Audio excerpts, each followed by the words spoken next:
27. It doesn't. Oh, I guess you guys stream a lot, huh? Yeah. Because it doesn't Then matter like to you. it would just Sometimes, be I in my guess. title. Huh? No, I don't feel good. Ignore me. I'm done talking now. Oh, What? Okay. I don't want to ignore you, though. But I don't want to ignore you.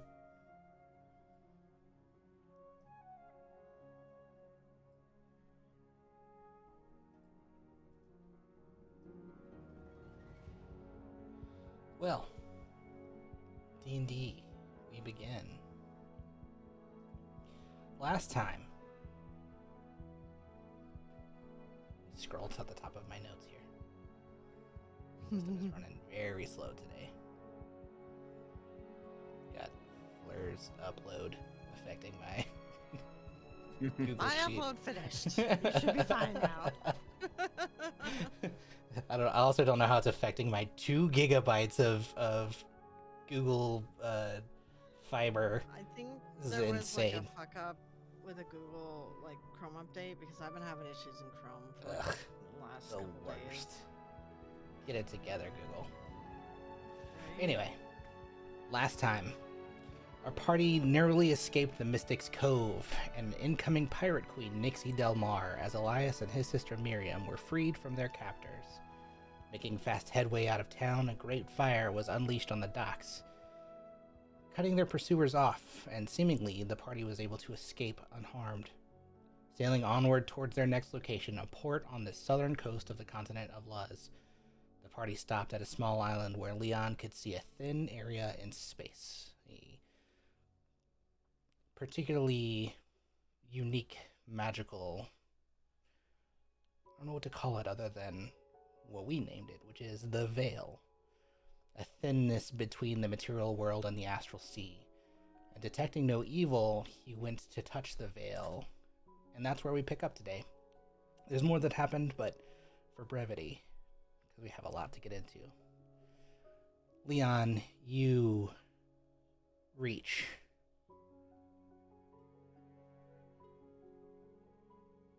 When you touch the veil, you feel a separation between your physical manifestation and we should refer to probably as like an ethereal body. You have this rush of memories and vision that comes to you, and time all around you begins to stand still. You can hear almost a rush of silence as everything just kind of hushes. A few things happen when you touch the veil. First is the time slowing, almost to a halt, much like it does when you use the stones that you carry, the epic shards. A similar bluish tint fills the air, and you can see all around you. All life is paused just for a moment. And strangely, there's a peace in this space, because for once you feel completely connected to Kyrios and to Tetris, and to a safety that comes with knowing that you can't be touched here. Nothing can touch you. If the world were to freeze like this, though it would be lonely, no doubt, no hate, no destruction, no violence could spread. And that's what you know you're up against with the advancing of these titans. Evil clearly already exists here, but more has come, and more has been spreading in the months since you undertook this quest. The words of your original quest ring out to you.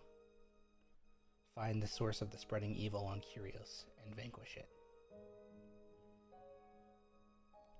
There's something familiar about this frozen space, except that when you use the stones, it's your physical form that has autonomy in that space.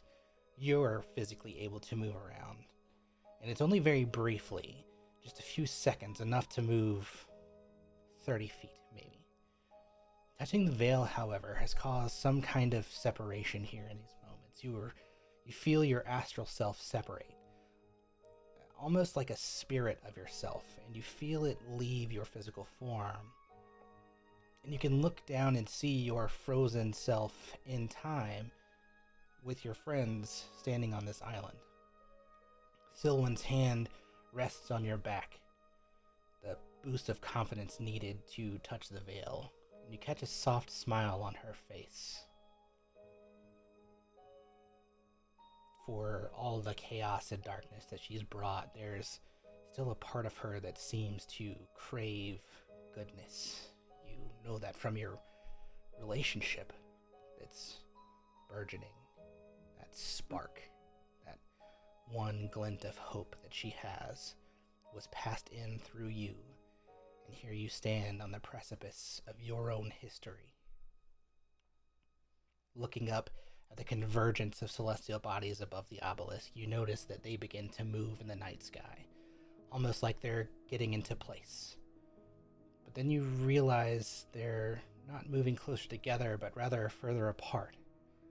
More and more quickly, the planets circle your view completely out of alignment, until they begin to close in on one another, once again aligning, but in reverse.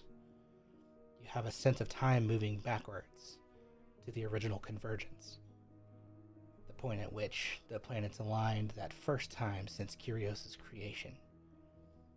You sense the same thinness in the veil as it was back then, 5,000 years ago. You notice as well that you're no longer in the midst of the sea, but the continents have drifted towards one another, and your vision becomes that of yours in the astral sea in the first years of your afterlife, but again in reverse. What you look down upon and witness after the destruction of your city.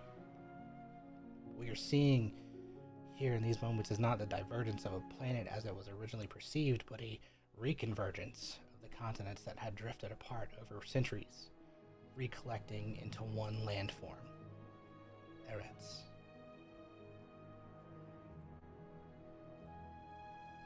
You see dark black smoke pouring over the land and red fires beneath the waters as they move inward, these crags, towards the central point, far off from your view, undoing whatever original destruction there was from all those years ago. Your vision stays here from this perspective, in the high above sky. Though you know, with your current mind, that if this was happening in real time, this should not be your view. You were not here in the astral sea at this moment. Time has now surpassed what is happening. You would have been at this point, far off in the distance. You were alive at this point in history. And remember these last moments before the city was plunged into chaos. You were stationed outside the palace, in the first temple, at the time that all this transpired. And you remember that you, along with some of the King's Watch, were hurriedly searching for something. It's foggy. Something that only in the hours leading up to this point had been in its rightful place in the temple, maybe? You can feel the shift, and you notice as time begins to move forward from your vision far off at the end of the continent in the astral sea. You look up and see a chain of dark crimson light that touches up the surface of your home planet, reaching out through the planets above, and a culmination of something that you couldn't grasp until now. It's as if something at the end of the astral sea is reaching out and touching the surface of Kyrios. And you see the fiery eruption far off in the distance, and you know this was the moment of Colossea's undoing. That's when you feel it. An intense wave of emotion as humanity cries out in terror far off. You sense what the first men were feeling. Despair, fear, pain, suffering. You see time unfold. Here, you watch as the continent is torn apart. The original divergence you've just watched undone, and now being redone. You witness as the fissures that tore through the land create what become the continents that come to rest on Kyrios in the near future. And you see that black smoke and red fire rising from the deep crags in the ground. And you watch as all manners of creature spill forth. Humanoids, monstrosities, beasts. And one thing in particular you notice. A Titan. Your memory comes flooding back. These are not the original beings of Kyrios, but you understand now how they came to be here. And you also, for the first time, understand that this was the point that evil tore through and entered Kyrios. There's been a Titan here all along, somewhere, at work. Your vision fades from this moment, and you begin to remember. Remember that you were once a human, one of the first men. And not only you're one of the firstborn, actually you were the firstborn son of the king, heir to Colossia, and entrusted as the keeper of the Aeon Crest.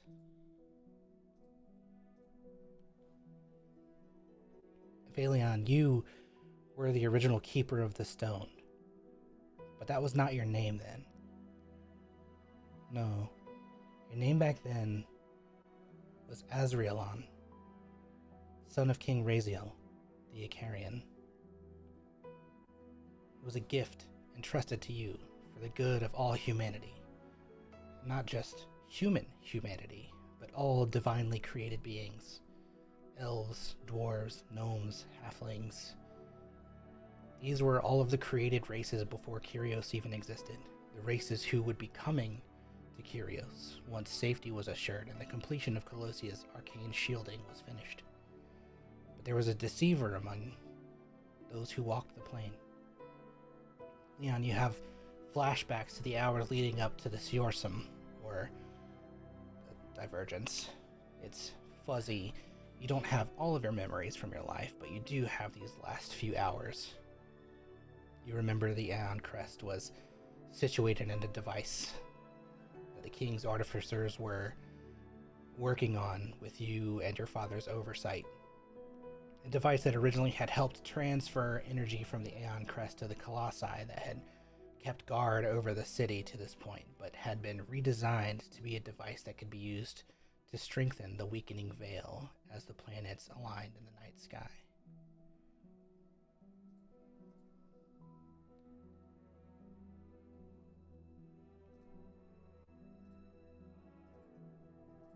This is that device.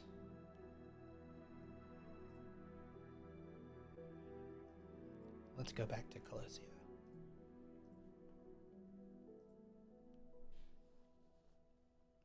The city's philosophers, scientists, and arcanists had noticed the alignment occurring over the recent years, and scouts had spoken of strange occurrences across the continent of Eretz, where they had reported being able to see into the astral sea, and moreover, in some cases, beyond Kyrios and into other worlds, detailing strange beasts and beings, but unable to make any kind of contact.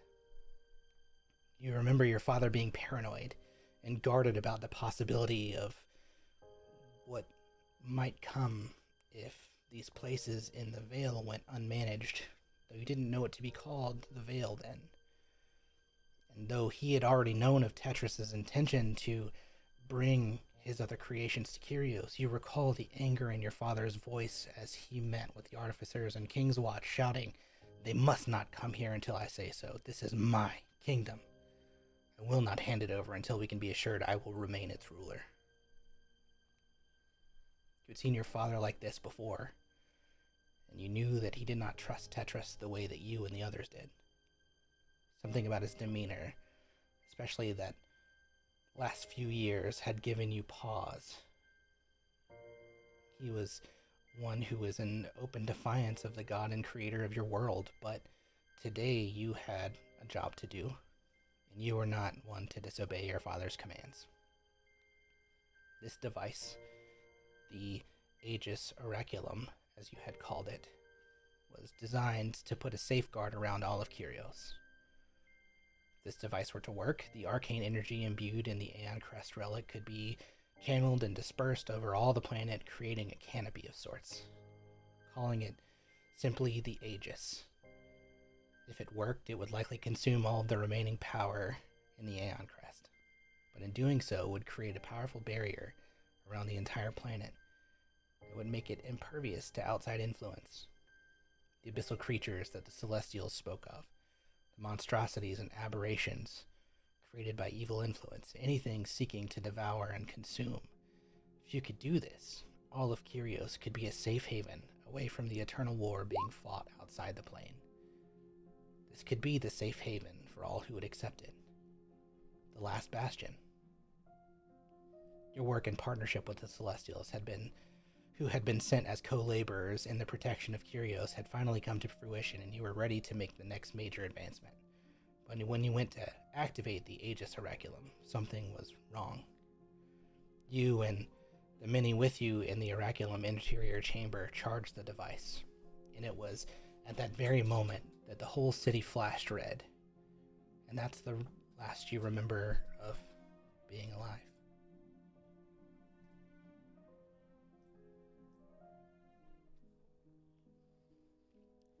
Only now can you remember what happened in the moments after.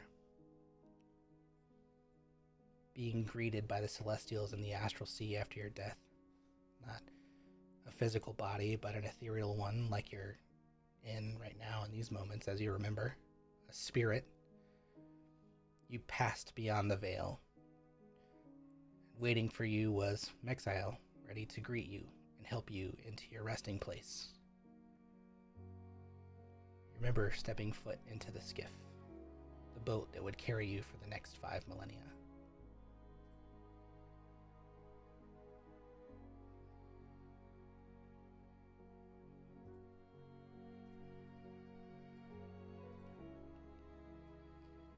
You remember those moments just after, the grief you felt as you thought about all those you left behind, feelings of failure and defeat, fear for what would be to come, the intense and overpowering sorrow of life lost and too short, and part of your own mourning was mourning your own passing. And you remember wanting to know what happened to the rest of your people in the city below, and only here now can you see it. It wasn't just you, but thousands, all getting into their own boats, being met by their own angelic protectors. You knew it, but now you can really feel it. This wasn't the perfect plan. Something else had happened, and many lives were lost in the city that was supposed to be Tetris' city of starting over.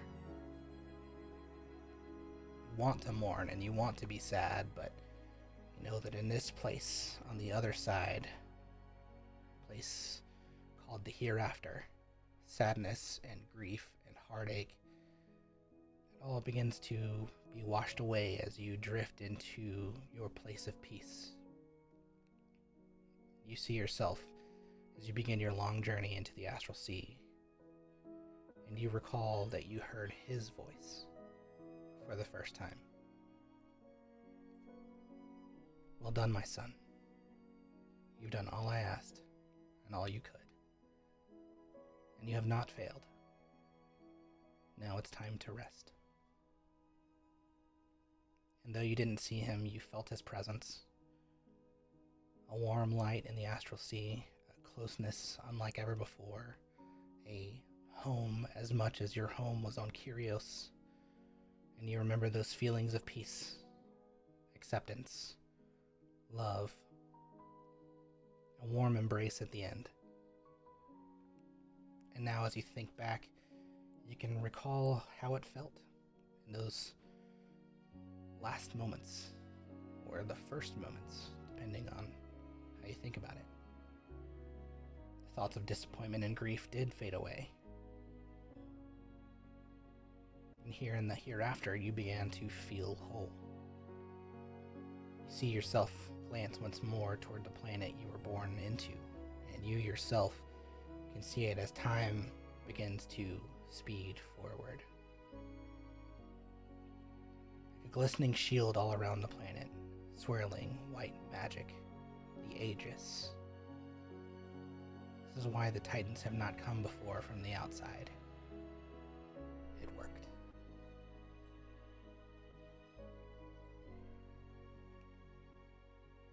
You watch the world turn, time speed forward until you return to the here and now, in your astral body, back on the island, surrounded by your companions, and you feel something. That closeness to Tetris in the hereafter. You begin to feel again his closeness. You know he's always there, even in life, always watching, guiding. But here in these moments, that peace returns to you, and you hear his voice again. It was always going to be this way. It had to be.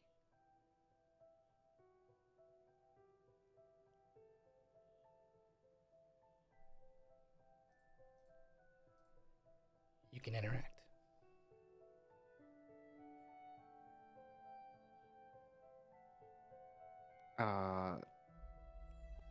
I'm gonna ask, so have I ever had a choice?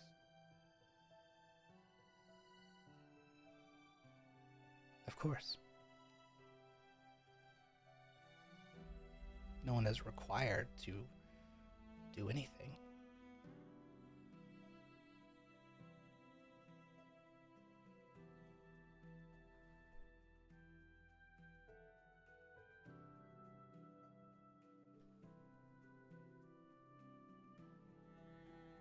Leon will look back at the friends that are around him.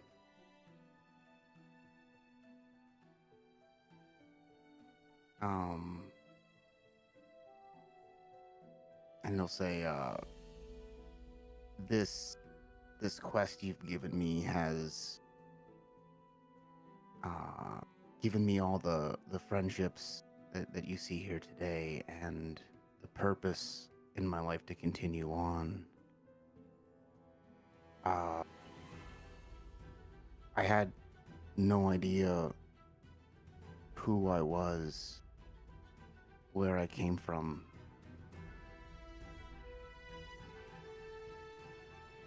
If what we need to do will protect them, then just continue to give me the guidance to see it through. Of course. They'll not be the only ones who are protected. It will be all of life. You see, it had to be this way. For the only way for true unity in the face of what had already been at work. The only way for real life to happen, the good with the bad, was to allow it to happen. But that doesn't mean we don't need people like you and your friends to fight against the evil.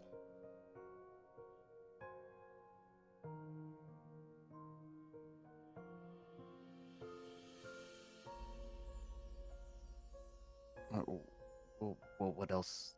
What else do we need? All I ask is try.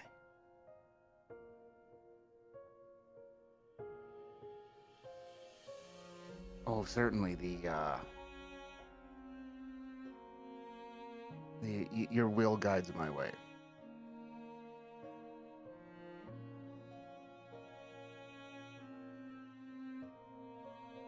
Azraelon, Aphelion, know you are deeply loved.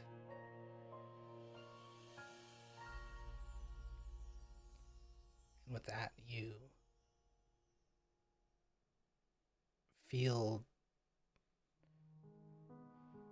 he's still present, but not quite as present. Like maybe you can't speak with him anymore. We do have some thoughts. The last thought before returning to your physical form, specifically about defeating the Titans. If the Aegis exists, the only part that maybe didn't work was the strengthening the veil part. It's not merely defeating them or only defeating them, it's perhaps trying to banish them seeing if you can cut them off from their source of power. If you can find and reassemble the Aegis Oraculum device and secure the last 3 stones of the Aeon Crest, the last pieces of the Epic Shard, find the final resting place of Colossia, where the Aegis Oraculum would be. Perhaps that would be enough to stop whatever's happening and prevent it from ever happening in the future.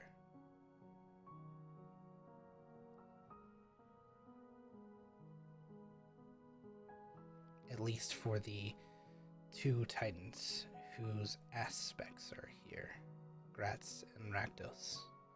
There is, however, a 3rd titan who's always been here. That may be another story.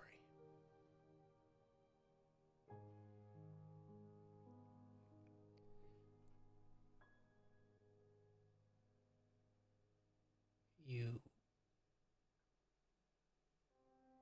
begin to return to your physical form. And as you do, almost like a rushing of wind, that voided silence rushes back into the sound of crashing waves. Time seems to resume, and you hear a thud behind you. You see Silwyn fall to the ground, unconscious.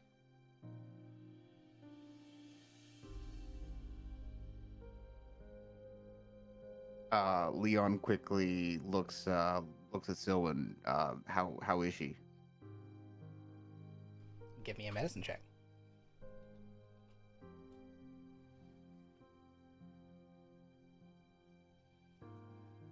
You think She's dead. Oh no. She's pale. She's doesn't seem to be breathing. Leon will do his best to, let's see, what do we got here? I guess just we'll start with just a cure wounds at first, I guess.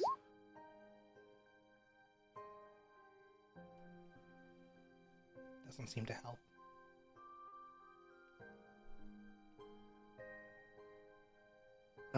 Leon has had a history in the past of magical healing not really being enough.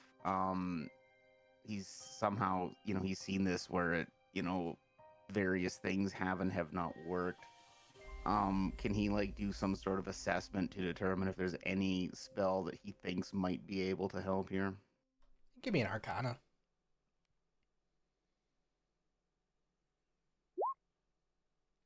Yeah, it's not that magical healing might not work. You think that what you did might not have been enough. It might take stronger healing. Okay. Is this, sorry to interrupt, is this are we all around each other during this? I doubt Tinka would have gone to the island, but pretty much everybody else. is Okay, there. then never mind. Okay. I think everyone came, I think. Well, I don't know if Tinka was Tinka there? Or sorry, was Bridget No, had last left last session- session. I think- thought we were signing off and it was taking a while and I had to go to the bathroom and I had left. Oh, I right. didn't realize we weren't done. I think a lot of people came, but you might have stayed on the boat with Viz. I can't remember, but a Yeah, lot if of Viz other is on the people boat, then came. Tinka's on the boat. Yeah, I can't Yeah. remember if Viz came or not, but I want to say that maybe Probably you not. might have stayed because of Yeah. that. I had a Yeah, I think we're on Yeah, the boat. I did come with you guys. A bunch of us did come. I think it's Yeah. most of the party. I had work last week, so I had to leave 10 minutes before I think you guys quit. So I'm not sure where I am either. Dizard's probably there. He's probably on Okay. the island. I would imagine it's basically Like- all the adventuring party except Tinka. Okay. The captain went to the island, so Yeah. I would imagine you're probably following him. Pretty much. Okay. Yeah, because I don't really have any. I'm just being quiet because I don't really have any medicine and shit. I can't really do anything. In this You check scenario. the stones for signs of life. Yeah, like I really have no clue what or how to handle this as Duzon. Okay. I think Leon has heal from the book, so we will use a charge from the book and cast a heal. Oh God. Okay. My God. God. This is above your casting range, right? Like this is a higher level spell Yes. than technically Yeah, you I can cast. think this is So whatever I'm supposed to be doing for this. Yeah. So you have to roll a. I forgot what we said. Basically, it's like we're trying to determine whether or not you can actually like cast stuff at that height. Yes. So it's like your. I think this is two levels above what I would normally be able to cast. I think I can only do. Oh wait, what can I normally cast here? What is it? It might be 3. It doesn't matter. It's higher. Roll for me a d20, and you need above a 16. Okay.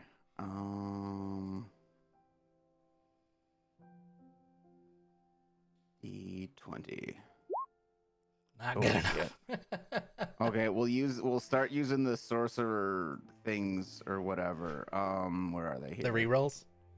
Yeah. I think I gotta do a sorcery point, I think, for that, right? Cool. Da, da, da. I have so many fun things, it's hard to find it. One sec. Da, da. Did somebody just draw a mustache on one of these guys? I only just noticed that. It was James, wasn't it? No, I didn't do that. Definitely Yeah, not. Bullshit, it was James. I can't find it right now, but I'm pretty sure it's. Oh It's yeah, okay, spend you it. can- Here it you is. can Yeah. reroll. Spend a sorcery point. Yeah. Okay. All right. Another one. Hey. Nat 20. Oh, hey. Yep, that's when you want it. Hey. There we go. Yeah, you muster all of your arcane prowess into this moment because you've just watched your friend and you think she's dead, right? You think she has. I mean, with a nat 1 on your medicine check, you think whatever happened to her, like she stopped breathing as a result of something you did, because she was touching you right when you touched the veil, and suddenly you feel her hand drift from your bag, as she falls to the ground. And so yeah, you muster all of this energy, and with that natural 20, everyone sees this brilliant white light go out of like healing energy, and it basically bursts out in all directions, and she wakes up suddenly, and plants begin to grow on the island. What neat trick, Leon. Jeez. Leon's just gonna blink and just be like, I was worried that that that I did something when I touched the veil. Sorry. I don't. She'll probably be freaked out and say that was scary. Let's go back to the ship. I want to see my mom. Where? Did any cool plants grow that like would be interesting to pick? Roll for me. Yeah, let's Specifically? do this as an investigation for sure. Okay. Yeah. You notice one that has like kind of white / silver petals. It's like a flower. Like a I don't know. Call it a moonflower. Seems to be something that's not part of typical Kyrosian fauna, Flora, Can I flora, not attempt fauna. to- That's an can I animal. attempt to pick it, or Yeah, you don't have to attempt. You can just grab it. okay, I'm gonna grab the flower before we go. Yeah. I ate it already. Doesn't- She will like kick you in the teeth and make you give her the plant. Oh, it's a tasty looking plant. She's collecting plants. No, bad boy. Cool. Yeah, that's pretty much it for the rest of the island. Like everything else here now that there's like just regular. There is some regular Carisian flora. But yeah, that's like one thing that was kind of strange that happened. The rest of the like night sky did illuminate very briefly. I will also remind you, maybe this is a negative side effect of a natural 20 on a heal spell. You guys don't know if you're being chased. People looking for us. Yes. Yeah. Yeah, we should probably go. Does Someone look any different like now, or just like her? normal She undead looks weirdness? pretty much like her normal self. Okay. I'll say with that heal spell and the natural 20, what effects I would have given her for being late, she's not gonna have. Aw, come on. Oh, Come on. Ah, come Jeez. on. Don't roll a please. natural 20. You're, Sorry. Damn it. You're Next undoing. time I'll try to only roll a 17. My I was gonna make her thumb fall off or something. I don't know. You gotta give her a cold sore. That's Yeah, sorry I was late too. I Oh, you're good, was man. grabbing food right before the session. it's okay. Minus And, one intelligence till long rest. A shelf fell out of my fridge, and like a whole bunch of stuff no. broke. So I like That's it took me the forever worst. to clean up. Yeah, like it was like No. salsa and all kinds of stuff. You're Also- totally good. I think it's gonna be pretty reasonable here for Leon having just like witnessed this whole thing and then using this healing spell that he is completely underleveled for. I think he's gonna like pass out. Yeah, I think and that's fair. Alright, Yeah. I'll help catch him Yeah. and drag him. I'll be like, Uh, yeah, we should probably go. People are chasing us. I think spending the sorcery point to re-roll that being 3 levels under, you're gonna gain a level of exhaustion. Yeah. Obviously, like you don't have to do that because there'll be enough time for you to like recover it. But like that's would be the effect that you would. Yeah, I think he's gonna be like out of it here, and Alright, Duzu, that's also gonna be a convenient time for me to go and get my ribs. So grab, I'll be grab back. his legs, Duzu. Let's. Timothy's gonna grab Oh, I Leon got and his just. legs. These thick calves. Timothy's gonna grab Leon and just fire him and carry him out. Like, all right, let's just go. Come on. Is Stop fucking around. is Timothy or not Timothy? Is Tide or what's Anna gonna be here today? No, they're both Okay. gonna be absent. Damn. I know people you want to RP with, right? Yeah, I really wanted. I like either one of them because we have the crew. I don't know if we've like explicitly said like how much they're getting paid or whatever. And like I know Duzat hasn't got paid for any of these jobs we've done so far. So I'm Oh, I bet the crew's We prepaid you. Yeah, guys. they prepaid.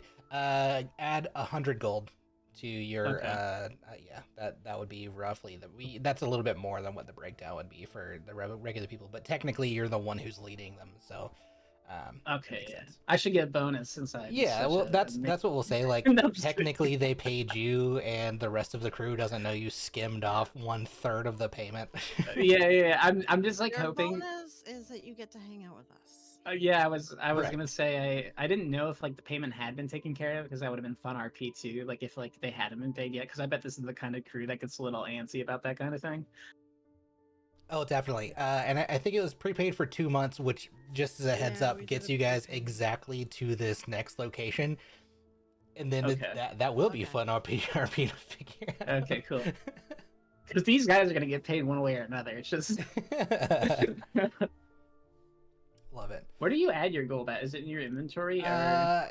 In your inventory at the top, you'll see the like gold and silver, kind of where it says weight carried on the right side there, opposite side. Oh, I found it. Okay, cool. Yeah, you have 40. Okay, so I gotta... Thanks.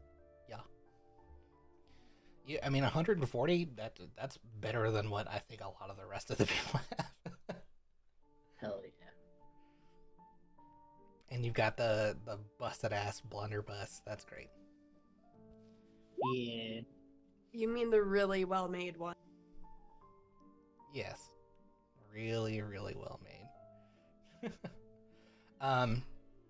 Cool. So, you guys make it back to the ship. You diverted course only a few hours to find this island, but it means trying to make up some time for the lost hours. And Sylvan's not any worse for wear because of a miraculous heal spell, but Leon's a little bit out of it. He would typically be one to probably take like a night shift, or at least kind of like equip folks for the night and then move on. But Brynwyn at this point, I think, is getting pretty well versed as a secondary one. You can obviously help co-captain as necessary around. Oh yeah, I'm amazing at that kind of thing. Well, you have to be as a sailor.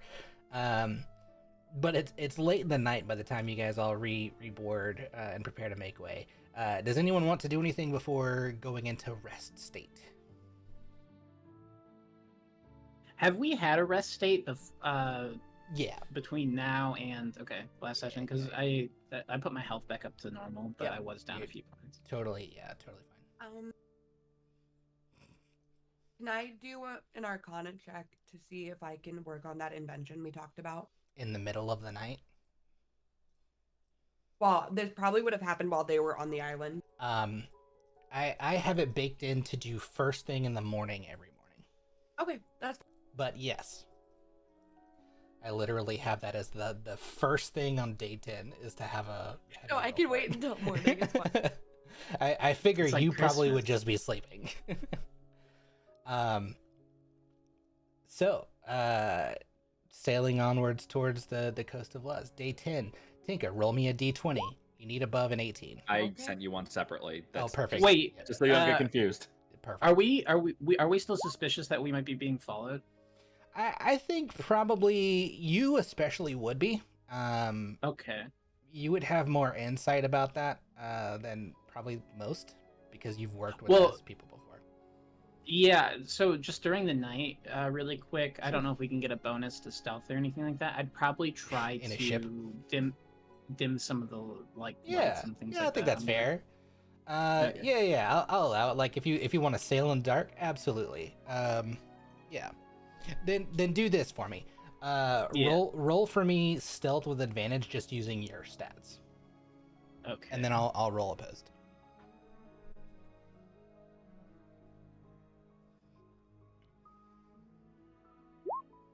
Jeez. Okay. I won't tell you the outcome, but you're probably good. I'm probably gonna. Probably. Yeah, probably all right with a 20. Tinka, you're working on it. It is what it is.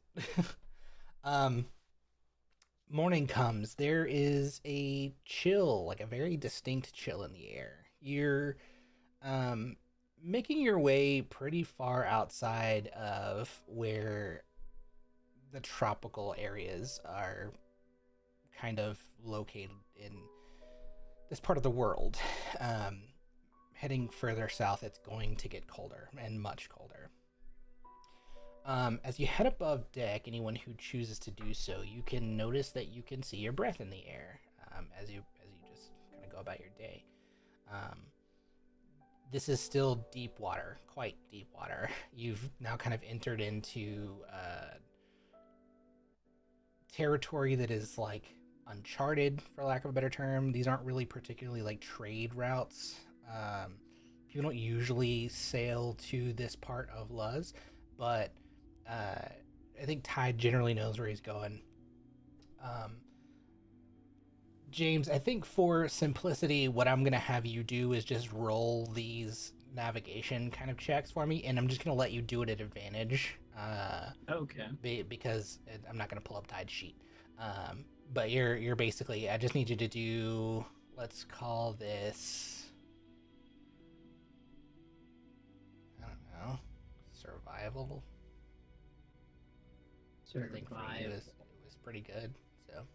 Oh yeah, it's pretty good. Yeah. Yeah. Okay. Yeah, you guys make pretty good pretty good headway. Faylene, in the middle of the morning, you hear over your pendant the voice of Shai Khan, the de facto leader of the Enclave. And this is not something you've really known to be possible through the sending pendant, but it sounds like a message that's going out to all of the Enclave at once, almost like a mass text message. And the message reads, "Urgent. Corruption spreading in the east. Multiple missions at risk. Members found annihilated. Suspected dark magical influence. All cells report to West Inahar immediately." Okay. Are we asleep right now? Am I around people or? This is the morning now, so I mean it's probably like people are up and about. I'm gonna reiterate it to everyone because it seems important if we travel east and Yeah. let everyone know east is danger, west is filled with is where the Enclave are meeting. So you guys just came from this place. West Inahar is where you released the Titan.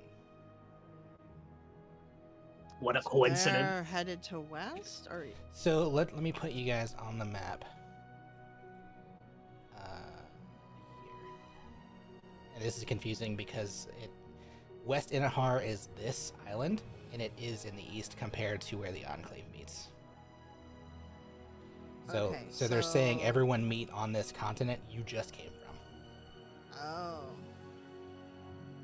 but they're saying east is danger, so that's further east, yeah. It's hard to say. They're saying everyone meet on this continent, but there is danger in the east, vaguely. All right, I will reiterate that to everyone and the continent, and be like, we just came from there. Weird. Pretty weird. Didn't we just like set everything on fire over there or something? You guys set everything on fire about here. Oh, okay, all right. Yeah, all the right. Titan was here. So, Sylvan releasing Rakdos. He actually got released. Did he? His visage, his aspect form. Yeah, that's the right term. Okay. Yeah, when Duzad shot the rune, I think he kind of noticed like a small flicker, which kind of gave it away that it wasn't like fully him. But still not good that the dude's just kind of like out and about. Yeah. I shot that rune so good too. I got a crit on that rune. You did. It was awesome. And if you could have shot 15 of them. Yeah, I didn't have that many bullets. Was it with the gun I made? No, it was With with his the. guns. You haven't Okay, made so this gun is that. none of my fault. No. So they're headed towards where the Titan was released. Seems like it. And what you recall, I'm not gonna make you make a check or anything. I'll just kind of feed you this info. What you recall is that's where you also met up with the other group, and they were also checking out those ruins, or near those ruins, when you met up with them. Okay. So context clues, they might be the ones who are dead. Oh shit! No, didn't I know the one lady, or did she leave You with did. the package? Hard to say where she is, but definitely. I know knew she someone was grabbed the stuff from me Mhm. to take. If it wasn't her, was it? It was somebody But else. you don't right? you don't know what they did with it after. Oh, Like they all kind of left together. okay. I'll let everyone know, and then I'm realizing that this like lady who I liked, I was friends with, whatever, might be dead, and Valen's gonna look like a little bit upset and sad. This woman knew Anna's Mm-hmm. Anna before the change, right? Yeah, Lyrian was her name. She was the one who kind of like set you on this mission to follow Anna or like keep Anna safe. She has ties, best you can tell, to like Anna's family from before, Anna's mother, more than likely. Okay. Wait, is Anna with us today? Oh, Nah, so Keys is she- not here. All right, it's fine. So, like I could RP that with her, but it's fine. I I'll know. Wait till she's back. We got so many RPs in the chamber. Such Right? RPs. I have such a like. I got a good fishing story I got for Ty that I've been thinking about. I love that. Cool.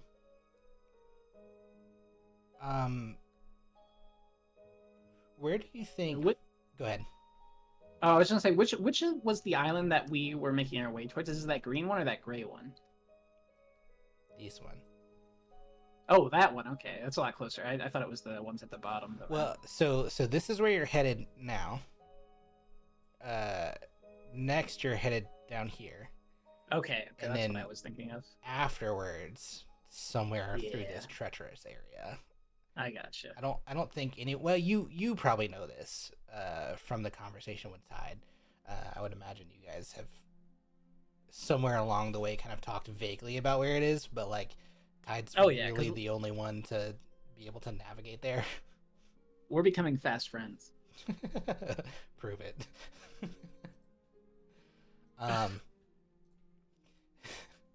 Yeah, but now you're kind of headed for this I don't know what the best term for it is. Inlet. Archipelago. It's not an archipelago. Bridget, when you were working on your thing in the morning, like your whatever you're making, were you doing that like out in the open, or were you doing that in like your cabin or something? I would have been next to Biz, just tinkering. This is the dragon. Mhm. Oh, Yeah. Okay. Okay. Can I roll like a? I don't know what I would roll, but to see if I like recognize what she's working on. Maybe Duzad's being a little nosy. Do you think Duzad would have You gone probably have into to reroll the Seth medical himself. chamber? Oh, it was Yeah, it in like- the medical thing? No, no. So, I thought so she was he's on kind deck. of like staying in for the moment. He's kind of staying close to the surgeon because Oh, okay. there's as sick as he is, it's kind of hard for him to do anything. I gotcha. He had like his liver was like magically cut out, so like it's not magically regrowing, or at least part of it. They're having to use magic to basically keep the other chick on life support, so yeah, he's like really not in a a good way. So the combination of the probably- healing magic, yeah, it's. Yeah, I Do probably you think steered you'd be clear there? of that area. Yeah, I'm happy for you to do that. Would there be a place where you would do that? No, I thought she was on deck. Yeah. Like I forgot that he was in.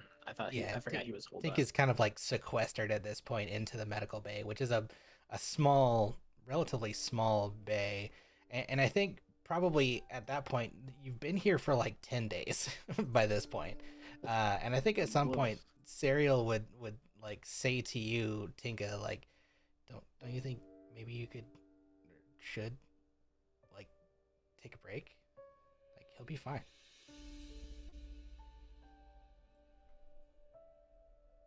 She's like working on the thing still. She looks up. She's like, "Huh? What'd you say?" Should eat a it's- sandwich.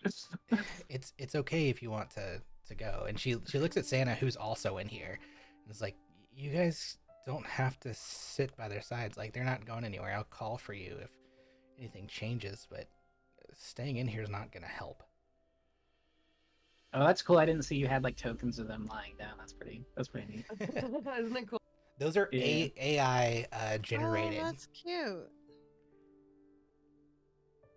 I like how he's kicking Tink in the head. Right. No, he's not. He would never. She's giving him a foot massage. Don't worry about it. Gross. But yeah, those are AI art generated to actually represent elf and dragon-ish man. I think I would be trying to. I'm taking an interest in this robot that we found. Robot. So Yeah. I might be interested in trying to see what his deal is. Yeah, We and, found and a robot. yes, we had a whole I can't remember that. conversation about this guy. His name's Tundra, after your boy. Oh, right. I Yeah. was. After Wyndham Rotunda, baby. Right. Yeah, when we were running away from the Titan, I was like, maybe we should send him the opposite direction. To kind of like Send him in. He would have made a good sacrifice. but everybody was like, "No, he's too cool. We have to keep him." He is pretty cool. He's pretty cool, and one person has RP'd with him in the last like 3 sessions. To be honest, I forgot he existed, so I will make an effort. There are a Hey, lot of I was NPCs. planning to RP with him again, okay? I was just waiting for the right moment, okay? Jeez. You have a lot of Yeah, info now. Mm-hmm. Yeah, and you probably, I mean, like these days, you probably like find him lumbering around the ship, like in various places. He's kind of like taking in how things have changed. Like a ship is Well, kind of like weird to him because the Yeah, like was he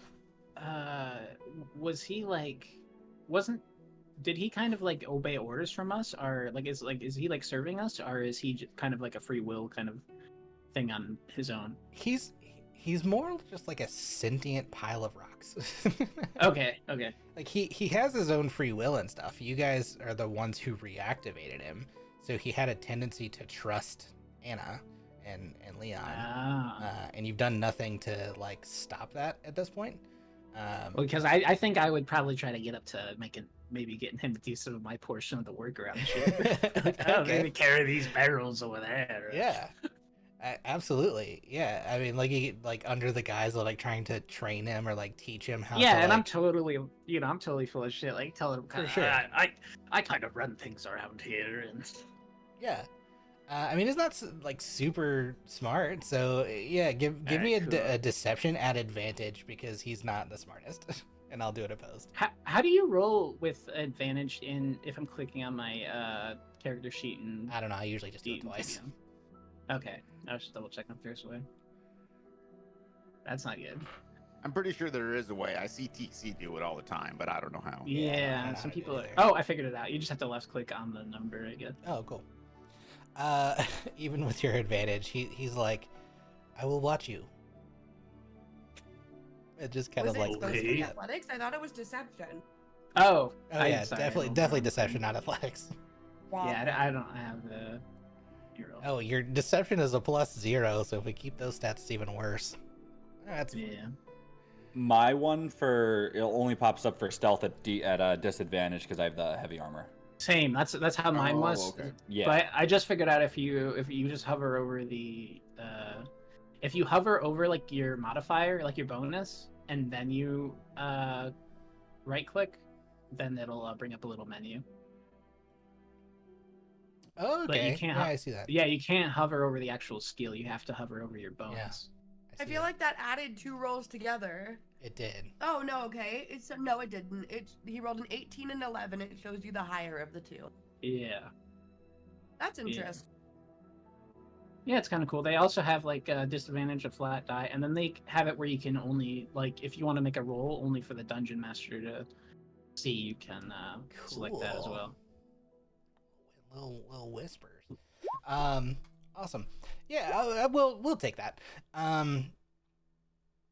Oops, sorry, I was testing. My bad. What were you testing? The dice thing that didn't work.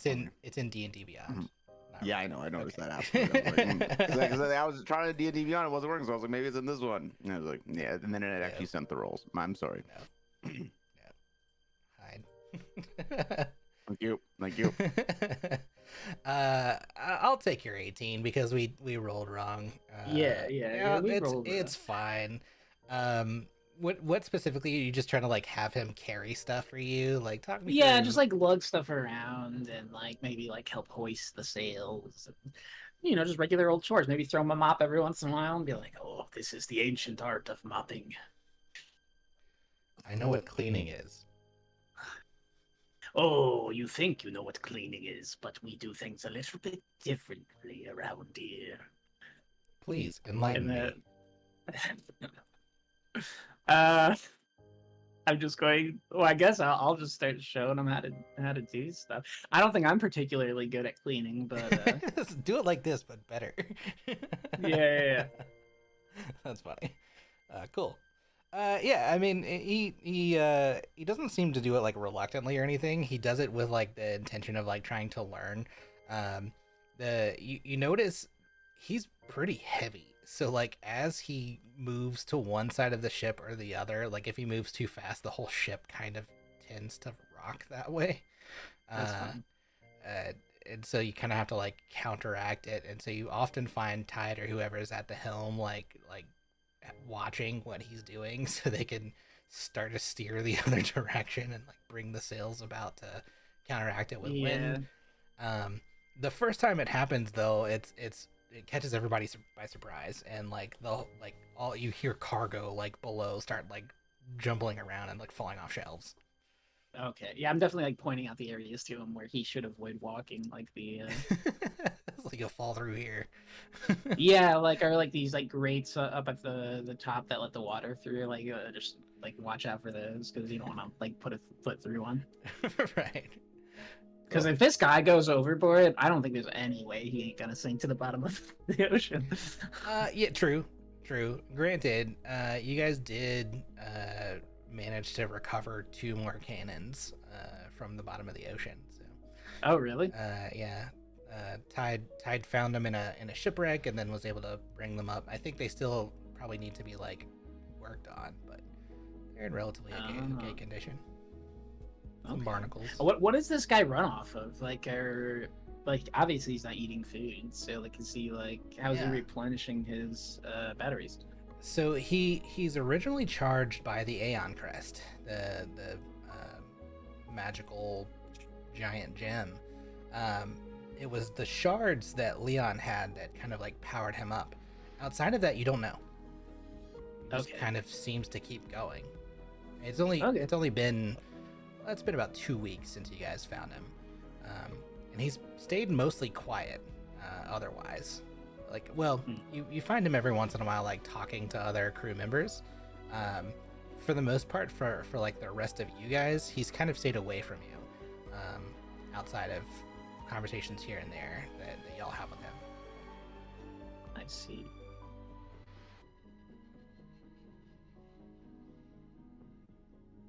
Interesting. Yeah. Serial does kind of convince Santa eventually to leave. Tinka will go. Okay.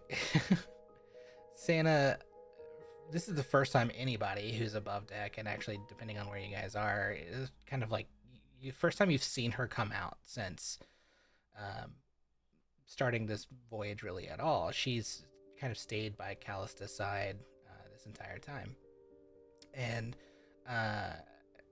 you might have seen her like occasionally come for food in the galley, but really nothing else otherwise. And then she'll like take the food back in and like come just back and forth. But you see her and like she heads above deck, and first thing she just kind of does is like get 1,000-yard stare over the sea. Doesn't really seem to do anything other than like just stare far off. She stays like that for quite a while. After probably half an hour or so, she comes to find Leon specifically. Leon, where do you think you would be? I think Leon is still probably like exhausted, right? So I think he's either gonna be. I don't know if he can be excused from his duties right now. I'm not sure. Like I was thinking he'd probably still be like in his quarters or whatever though. Chambers. Yeah, probably. Yeah, I mean, that's fine. Just sleeping, right? Sleeping. Then what you guys notice is like she goes looking for Leon, but doesn't find him. And then after a while, kind of just seems to plop down, depressed.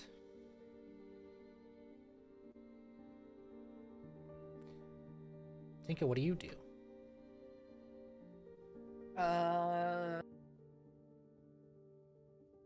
Tinka will follow Santa, and after she has her, like, I don't know, Tinka's just gonna think it's like a moment of weirdness, just staring into the ocean. She's gonna ask Santa, do you want to help me fish real quick? I can't promise that I'd be good at it, but sure. You don't have to be good, it's just something to do. Yeah, it's a good idea. Just something to get my mind off it. Yeah, we could both use a distraction, right? Yeah. She kind of like sheepishly follows you. She lets you lead the way. This is not the same version of the person you saw when. I mean, she seemed at first like very strong, right? She's a warrior, bounty hunter kind of person. So it's strange to have her be mopey, but you see like she's completely disheartened at this point. Right. But she does follow you, and kind of like when you guys get up there, she's like, what do I do? Just throw it in? I'll throw out the first one. Just watch what I do. And Tinka will just throw it out, and we're gonna do it 20, right? Yep, D20, need above a 10. 12. And Tinka does not do a great job. And so do it better than I did. I believe in you. Okay, so I'm just throwing it in. All right. Well, you know, I think it's not our fault. I think it's the wind. There's no wind, but yeah, there's a lot of wind right now. I think, you know, we'll try tomorrow, and you know, maybe it's just not a fish day. Yeah, I mean it's kind of cold out here. Maybe the fish are, I don't know, sleeping. I don't know how fish work. I'm not a fisherman. Yeah, me either. I just make these traps, and sometimes they work. Yeah. What do you like to do? Find people and kill them. Hell yeah, dude. What about you? What do you like to do? I like to find people and kill them. Oh, that's sick. No, just kidding. I Oh. typically save them, but only the good ones. The bad ones we can kill. Yeah, well, I mean that's what I do. I was being obtuse. I mostly hunt down. I don't always kill them, but contracts can be either dead or alive. I usually go for those contracts, and then I take their corpses in to whatever constabulary there is. I get paid for those jobs. It's a living. What do you kill? Are you a magic user? Do you use weapons? What do you do? She pats her legs, and you can kind of see how powerful they really are, like the way she's standing. She has like actual rabbit legs, and Goddamn. yeah, and she's tall. I mean, she's like 7 feet tall, and she goes, he's packed quite a punch. I guess you'd say I'm kind of like martially trained. I'm a fighter. I don't usually use weapons. I just fists, legs. I can get close enough, usually, to do enough damage. People aren't often looking for me. That's incredible. You're very talented. Oh, thank you. And I know we're on a boat and there's not a lot for you to do like in that aspect, but if you ever wanted to spar, I'm sure we like Anna would probably spar with you. She normally uses weapons, but she could probably do hand-to-hand combat with you if you wanted practice. That might be good. Maybe I should stay trained up. I honestly haven't done anything since before we left. I'm not usually one to be on a boat, so this is very strange. By the way, where are we? Where are we going? I think this is the ocean. Well, yeah, but I think we're probably going to an island. I thought we were going to I find a healer. honestly didn't ask. Yeah, no, yeah. I've been in that room the same time as you. I have no clue. But that's all right. We'll find out. We could go ask Tide or Leon or that weird pirate guy that I don't know if we trust or not. Oh, and apparently there's a robot we can meet. Yeah, I mean we met him already. His name's Yeah, apparently Tundra. we did. Yeah, I wonder where that came from. His name? Yeah, where he got his name. I asked him about it. Oh, did you? Yeah, it's most of his kind are named for the type of guardian they are. He's a stone Ooh. guardian, so he's named for stone type constructions. In this case, a tundra. You think if we made a paddle for this boat and gave it to him, he'd be Rotundra? I see what you did there. That's funny. Yeah, That's quite yeah. cool. He's just I guess listening. you are kind of within ears. No, that's out of character. That's what my dude said, boys. I'm just saying that's a good joke. I can't move. I can't move my token, by the way. So I am eternally stuck Good. next to the poop deck. I actually did change it. I just think I didn't change you on this map. Okay, we might have to change to somebody else because I think I have to take the dog out. Okay. Nice. Oh, who is this handsome fella? Oh, all right, he's gone. Can you move that one or no? Yeah, I can move this one. Okay, perfect. Nice. Yeah, I hadn't mapped it the right way, but yeah. Are they paying the robot? Paying him? Yeah. Is he like getting a No, after like, the captain notices him doing work around this ship? Is he getting a wage? no, but neither technically are the adventurers, other than Okay. like what they secure in dungeons and stuff.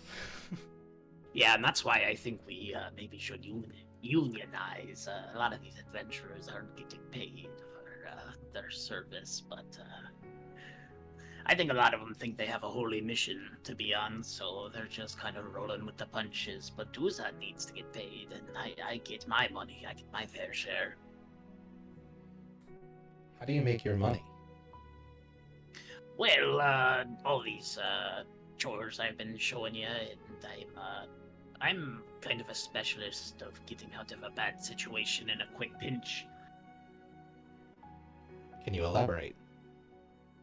Well, you see, we ran into some trouble at this brothel, and I pretty much saved everyone. It was pretty awesome on my part, if I had to say. Well, you haven't said anything. What did you do? Well, I helped break down negotiations and made sure each party was happy. Actually, each party was unhappy. You know, that's the thing about good negotiations.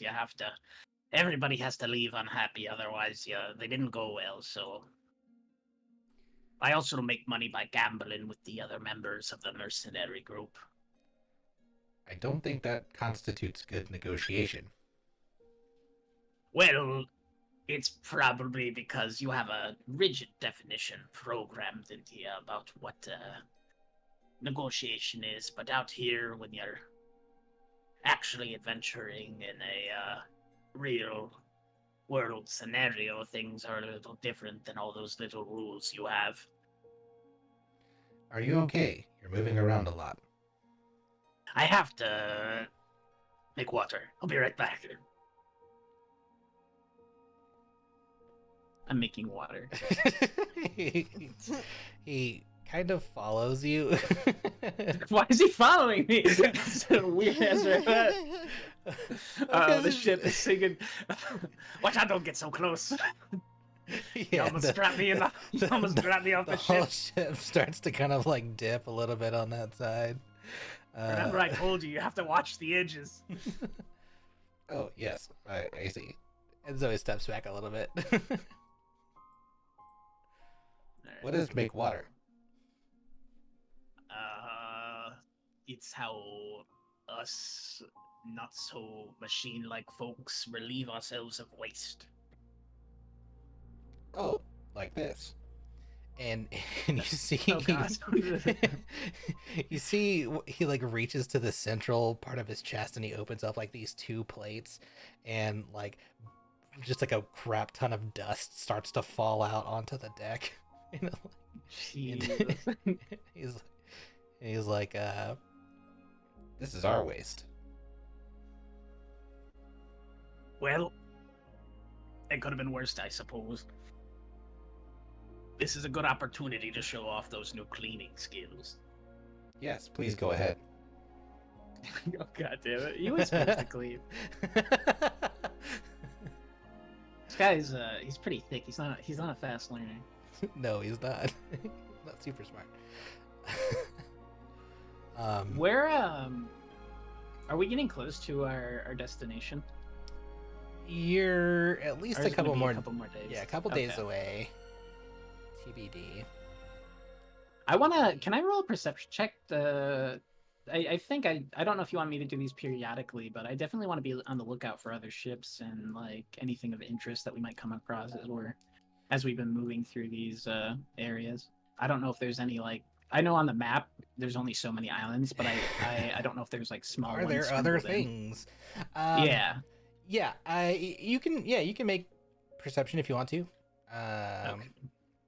Just straight up roll.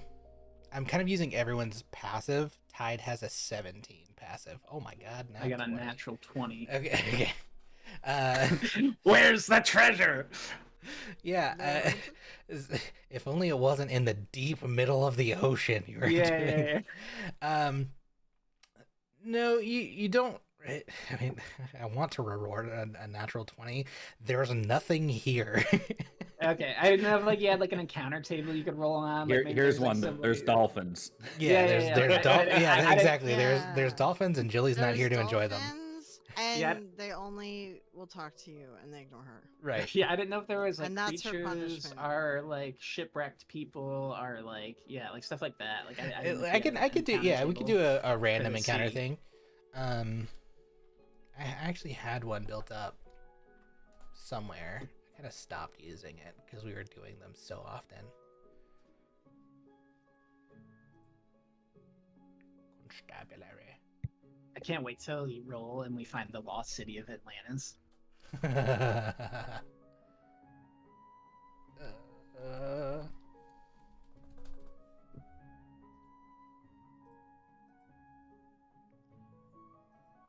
Does anybody know who the guy is in the basement? The black-haired guy.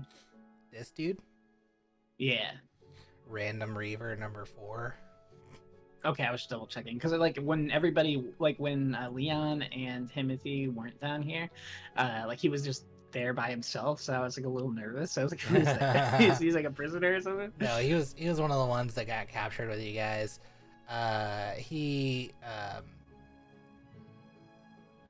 is just a random fella. I have there's like named Reavers, which you should have in your booklet thing, whatever it's called, journal. Yeah, journal. Oh, And then there are unnamed Reavers, which are like NPCs that are uncollectible. oh, cool. I see. Because the they can breakdown. die. He's dead down there. Yeah, he did. The typical red shirt, right? Say red Oh, yeah. shirt. Yeah, Star and Trek. Star Trek, the red shirts. It's beyond me, my dude. Oh, it's always the random It's character with the always- red yeah. shirt in Star Trek that dies. Yeah, the red shirt. Yeah. If they're wearing red shirt, they die. Huh. Original Star Trek. That's the rules. Mhm. Roll for me a d6. Nice. I love D6. They're just like D8s, but 2 less. Okay. Yes, that's how math I works. got a critical 6. I got a natural Critical 6. so- That's actually the best thing you can roll on this table. Yeah. So off in the distance, and I think this is only because you have like pretty solid perception and rolled a friggin' 20. You do notice like a pile of floating debris. Ooh. Kind of far off. I mean, you would have to divert course a little bit to go investigate. Okay, I'm going to inform the captain, El Capitan. Captain Tide, I believe I've spotted something off the port of the ship. Yeah. What are you gonna do about it? I don't know how to do What Tide. do I do about it? I don't know how to do Tide. I don't know what he would say. I believe it warrants an investigation. There could be supplies, or somebody could be in trouble. Yeah, okay, we can. It's not too far out of the way. We need to not divert court too much, but sure. Nice. I'm gonna grab this wheel and just be like, Skirt. you know, Tokyo Drift. Tokyo it, Drift. Love it. Yeah, it really isn't that far out of the way. It's not gonna like jack up your course or anything to divert to it. Yeah, if it's within vision, it's probably not gonna. Yeah, no, it's not. I It's would not imagine terrible. it would. Yeah, you guys do kind of get up to this area where it looks like remnants of a shipwreck, or at least what may have been at one time cargo from a shipwreck or something. You can't really tell exactly what it is, but it is like a part of a mast and tattered sails, and it's like all tied together with like algae-fied rope. It's pretty gross looking, but there is kind of like a few crates that are still strapped to it. You would have to like climb down to try and investigate, or try to find a Like way hook to 'em pull up. it up. Do we have hooks and ropes? I would imagine so. Yeah. Okay, I'll try to get some of the reavers together to Hoist. hook one of these. But yeah, and hoist. If Captain Tide wants to help, I know he could attach the hooks because he's really good at swimming. Yeah. I'll NPC Tide and say for sure he goes and swims and attaches. You guys kind of continue to coast while this happens. You guys don't try and anchor here because it's way too deep to try and anchor. So like a man overboard situation, he's the only one who would ever kind of put himself in that scenario. Yeah, because he has that water stuff where he can Right, just he can shoot up, like he can manipulate water. But yeah, he absolutely jumps in and fashions two different hooks, one on either side, and brings the ropes back for you guys to kind of hoist up. Not going to make you do athletics checks or anything like that to kind of pull it up. I'll say it just takes some time to try and not damage the ship or the contents. But after like a good 15 minutes or so, you guys are able to bring up the whole mass. It is mostly junk, it looks like, but you do find like an old rotting crate. If you would be so kind as to roll a d10 for me. Uh-oh. Show me potato salad. I got a 7. Lucky number 7. You find 700 gold inside. Hell yeah! Nice. Do you That's tell really anybody? nice. I imagine Tide's there. If I Yeah. didn't have Tide actively trying, like if I didn't make him go out of his way and try, I might try some funny business. But if the captain sees, like, you know, obviously he can distribute this. You have However been he sucking up to the wants. captain too. Yeah. Yeah. This is a good fun. That was a good fun. It was a good find. Yeah. I bet my guess would be he would say like, we'll distribute evenly, something like that. It's like, what is that amongst you guys? 8 of you guys. I think there's 8 players. And I mean, I probably Yeah, have to give party of some 8, I to the think, yeah. Reavers. 87. Yeah, we'll say take 200, give to the Reavers 500 for the remaining 8. Okay. So everyone I'm add going- 62 to your gold, and that's not going to go in like the main pot. We'll actually distribute that in like individually. You're so rich. So rich. You know what I'm gonna do? I'm going to take 10. I'm only gonna add 52 to mine, and I'm gonna take 10 of that gold and give it to the robot. Okay. When you do, he doesn't really know what to do with it because trading back in his time didn't really look the same. So Yeah. you see, he tries to like eat it. I mean, he can deal with it with his gold, whatever he does. I just want to make sure he knows that it's compensation for helping out around the ship and learning. But it is a lower rate than everyone else got because it's he's interning. He's an new, intern. so Okay. Do he's not you tell seasoned. him it's compensation? Yeah. And do you explain what gold Compensation is? for your trouble. Yeah. I'll explain like how trading works and things like that. Okay. You might be able to get yourself some nice some nice polishers for your rocks. I see. Perhaps I'll hold on to these. And then he does kind of like ingest them. Doesn't look like he like eats them, but like he has nowhere to hold anything. So he just Yeah. kind of just, and then he kind of like as he's walking, you hear a little bit of clanking from inside. Nice. Cool. Bridget, we found 700 gold. What? Yeah, we found 700 gold on a little, in a crate that was off the pad in the water. I don't believe. Well, add Legitimately. 62 gold to Yeah, your legitimately thing, add or 62. don't. It's up to you. Are you okay? Don't mind if I do. Free money. Shortly after this event, because people have kind of like been coming and going, you see, for those who are on deck, you see Elias follow his sister up to the top deck, and they're arguing. Who to this point, no one's really met her to any kind of like intentional degree. Granted, it's only been like a day and a half since you guys left the previous port, but you've heard her name. Her name is Miriam. She's mostly kept to herself the last day or so since being, quote, rescued. And anyone with a perception above 10 that's still above deck, you notice she's holding something as they're arguing. And she like takes it and holds it up to his face like really close. And she says, "This would have gotten us both killed if it wasn't for your captain stepping in. We're still probably going to die. You just delayed our murder." To which he replies, like he grabs it from her hand and replies, "Quiet. They think I sold it.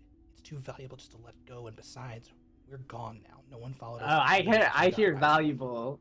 In my ears Yeah. perk up. Yeah. Hold up. Do I recognize what it is with my 13 passive perception? I don't think you recognize immediately what it is, but I'll let you roll a real perception to see if you can make out what it is.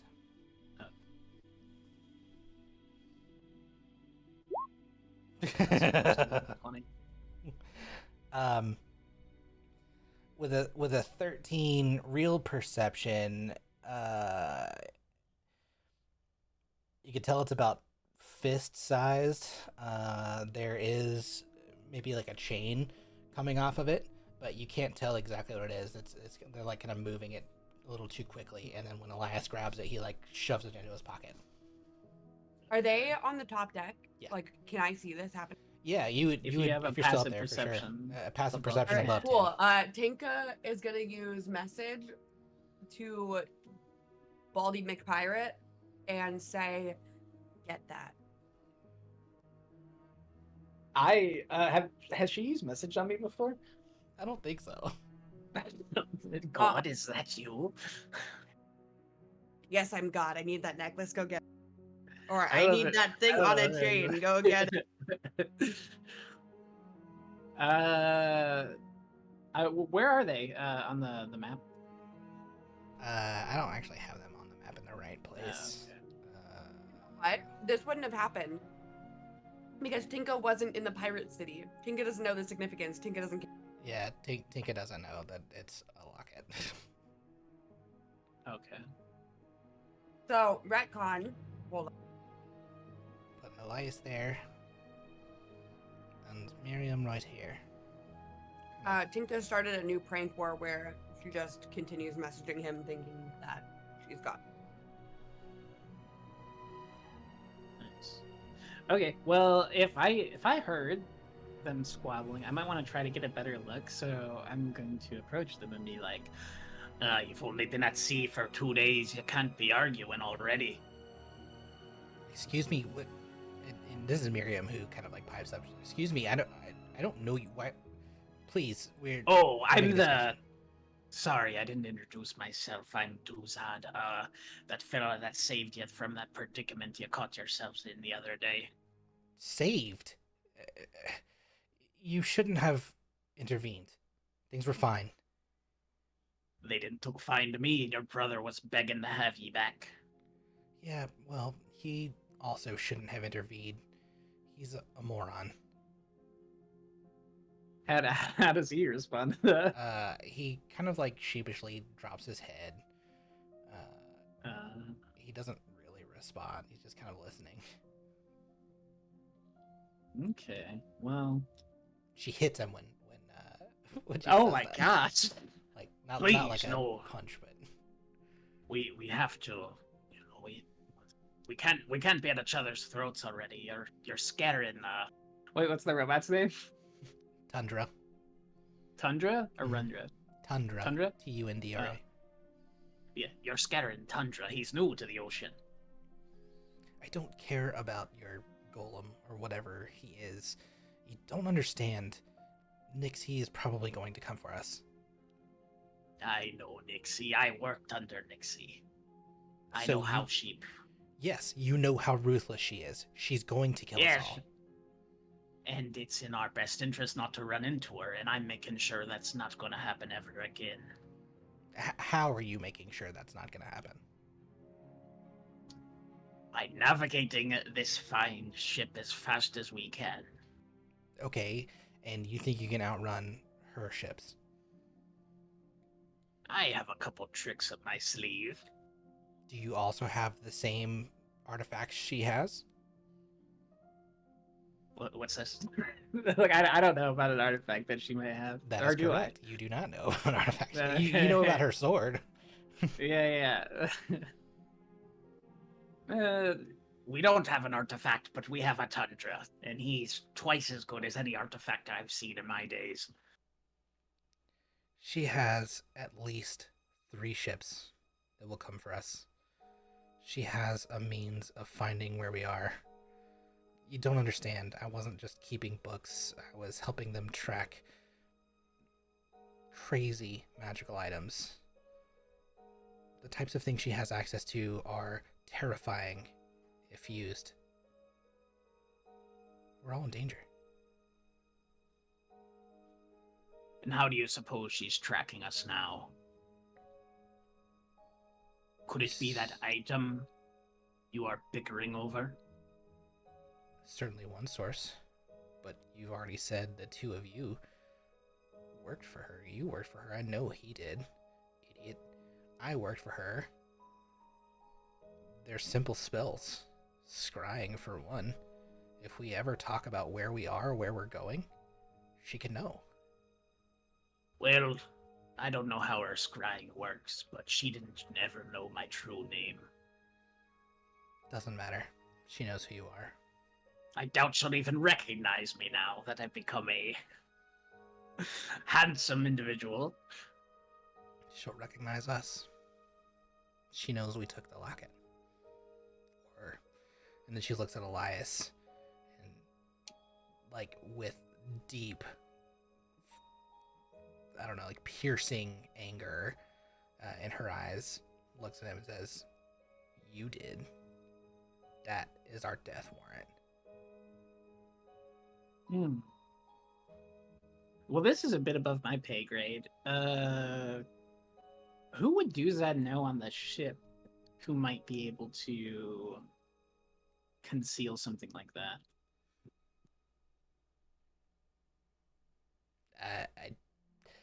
That's up to you to determine. Who do you think is 'Cause, on like, the ship that would know stuff out about of that? yeah, just like out of all the adventurers, like which one of us is like the more like, you know, like I can't remember what all our classes are, but if there Think was as a like wizard. a wizard, Tinker. Leon is a sorcerer / cleric. Tide's a druid. Leon's also in a state of trauma right now. Yeah, Leon's Yeah. definitely Yeah. in a not good way. Yeah, Well- he's pretty passed out. And Not you've seen yeah. Tinka put traps around things and silence things and stuff. okay. Well, I'll let them know I'm gonna try to resolve this issue, and I'm going to bring this to the captain's attention that there could be an item on board that's being tracked. And even I could Do be you tell being this to tracked. Tink?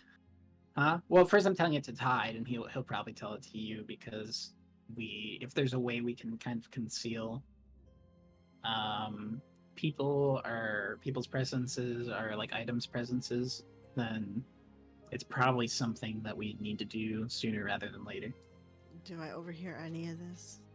I'm sure you do. We're not Yeah, being very you're quiet. on If you're the like top on the deck for on the sure. main deck, yeah. Yeah. Like we're not being like we're not Alright, whispering or I'm anything. just gonna do an "I told you so" because Phelan was already like, "Can't Can't be trusted. They got us. Look who it is, Miss. I told you so. Tuzu, I will throw you under the bus. All right, This is I'm a boat, assuming I not a heard all bus. this. I'll throw you under the boat. All right, who are the two fighting? Who's fighting? The brother and the sister. The brother and sister. All right, I heard there's an item. I'm gonna say Tide told me because I'm impatient. Tide informed Tinka because she's impatient. I'm impatient. Let me see the thingy. He Elias kind of doesn't want to pull it out, but because now he's being ganged up on, he does. I will give it back. I just want to see what it is. It's our ship, our I need rules. 10 minutes. Fine. Yeah. Thank you. He hands it She's over. gonna just like sit down right there and start doing identify. Ritually casting identify. Yeah, I'm not wasting it. Well, can I waste a spell slot if it's only prepared for ritually? If it's only prepared for ritually, I don't think so. If you do Right. it ritual, it doesn't use a spell slot. But it Right, takes you but if 10 I can do minutes. it faster That's with using slot. a spell, it's not like we're using the spell slot. Yeah. Well, we aren't in that much of a hurry, I don't think either. All right, are I'm we? just gonna use a spell slot and Okay. do it because I've got one. Okay. What does? Do you have this identify- prepared, or would you prefer I ritually cast? Oh no, I have it prepared. Okay, you choose one object that you must touch throughout casting of the spell. If it is a magic item or some other magic imbued object, you learn its properties and how to use them, whether it requires attunement to use and how many charges it has, if any. You learn whether any spells are affecting the item and what they are. If the item was created by a spell, you learn which spell created it. Okay. Holy crap. I can also use Identify to touch a creature and learn what spells are affecting it. That's Oh, cool. wow. I That never is knew really that. cool. You should start touching Sylvan. This is called the Locket of the Silent Heart. It does require attunement. The portrait inside this tiny golden locket transforms to depict the creature you love the most, living or dead, once you attune to it. The love can be familial, romantic, or otherwise devotional. If your feelings change and you fall in love with another different creature while wearing the locket, the portrait transforms again to reflect your current feelings. Effects. While wearing the locket, you're immune to being charmed. The wearer may summon a silent, spectral image of their loved one who appears within a space within 30 feet. The image cannot speak, nor hear, nor be interacted with. It's merely an illusion of the depicted loved one. There's some more information, but this spell won't give it. Okay. You realize, what did you think you were stealing when you took this? I mean, I know it's a magical item. You know what it does? It keeps me safe. No. Once you wear it and it gets used to you, it shows you a picture of the person you love most in the world. You took something from someone who now can't see their loved one if they're not with them. That's what this does. It's not this mighty, powerful thing. But You robbed someone the joy of seeing a loved one. it also prevents you being charmed. Oh, right, yeah. I'm used to being around a fuck ton of elves and I can't use my charm. You wanna be charmed? I'm human. I'm attuned to it. I cannot be charmed. Mm-hmm. If I'm holding it, are you still attuned or doesn't that break the attunement? No, I don't think that breaks No. the attunement. Tumen Weird, takes okay. a long rest. I don't know, but I thought you had to have the item on your person to attune to it, or like to continue being attuned to it. I don't think it just They- breaks attunement when you Yeah, like it does. stop It doesn't just having it break on you. attunement. No, no. Okay, cool then. Okay, well, I will give it back to him. I don't know what you guys want to do with this, but I wouldn't say this is worth all of us getting killed over. How often do you get charmed that you're that worried about this? You don't know, Nixie. You don't know. Well, I would have preferred to never have to worry about that, but we don't have that luxury anymore, do we? I guess not. Yeah, you guess not. You're lucky that we got you back on this this boat. You're lucky we got all of your crewmates back on this boat, and your sister doesn't even want to be here. So, keep your necklace, keep to yourself. make yourself busy, and we'll figure out what we need to do when the time comes. But for you two, if you're gonna fight, do it in private. We're not giving everyone up here a free show. Miriam says it's not about a show. I don't even. Now it's about decorum. Have some, and then Tinka walks away. Who's that? That's a big fucking word. bitch? What's decorum mean? Can I see if I heard that, please? No. Aw. You walked away. Yeah. You did walk away. But I also don't care about that NPC, and I would be happy to give him to Nixie if we have to.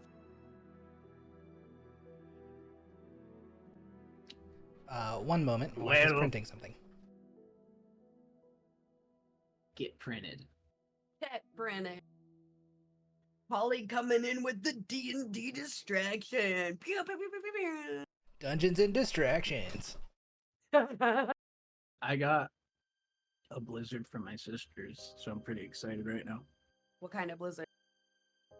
I think it's Heath Bar. Yum. That's I so was good. I love told it. that I need to try the granny one or something. It's caramel something or other. Oh, I was heard that too. Or I was heard that. I I was- saw that one. I wanted. I cannot talk today. Did hear that, Ed. Yeah. All right. I'm gonna go back to being quiet because I'm not 100% today, and that's why I'm an idiot. Okay. Goodbye. Goodbye.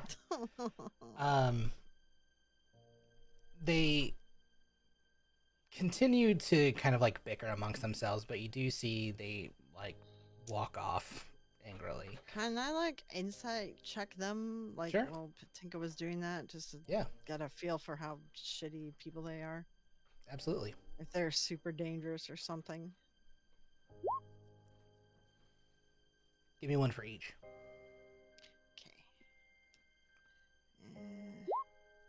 Okay.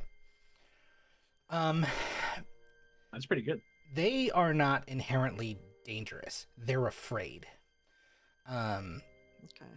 Elias is a man who, like, you can tell he's desperate, and Miriam seems more like she's now in this situation she had no intention of being in. She was making the best of the situation she was part of, and to be taken out of it seems more inconvenience than anything else.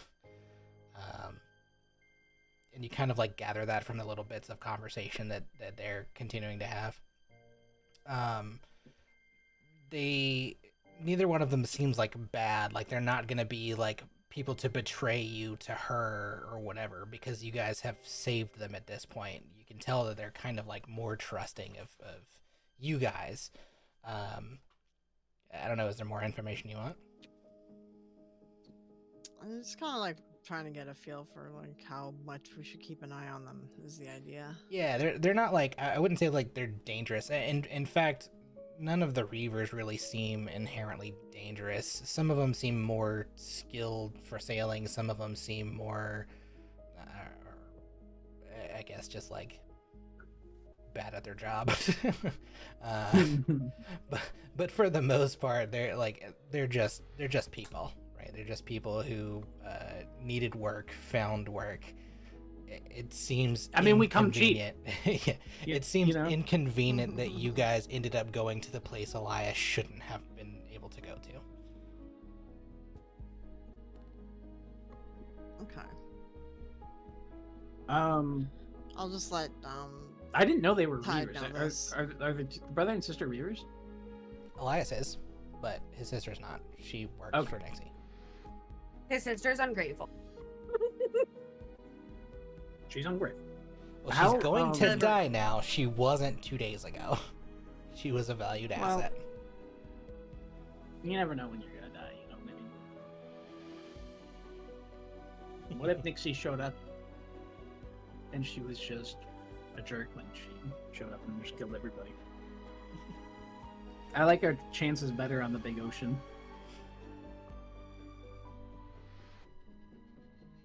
Anything else you guys want to do during the day? I mean, minor point, Timothy's bracket carbon. Okay, cool.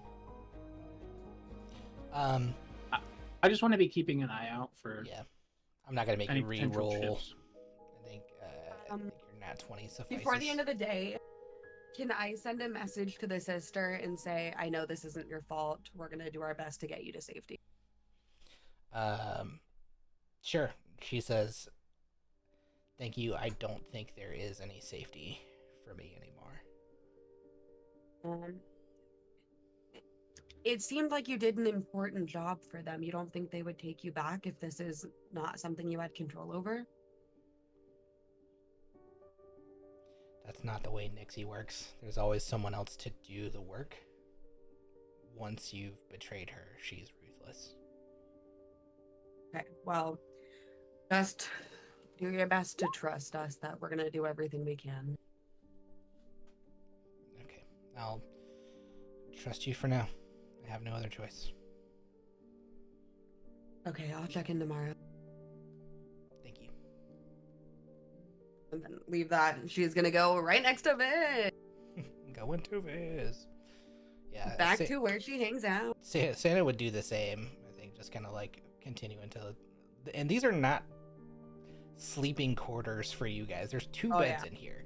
I think Tinka, you can probably maybe be small enough to make it on a bed. Santa, not so much. She's very much just kind of posted up on a chair, sleeping uncomfortably when she can, maybe curled up on the floor. Can we say that when we get really tired, we come in this little room? Sure. That way it's close enough if something happens. Yeah. Himbo, what was that say roll goodnight for? to him. That was the carpentry. Okay, gotcha. That was not a good one. Okay.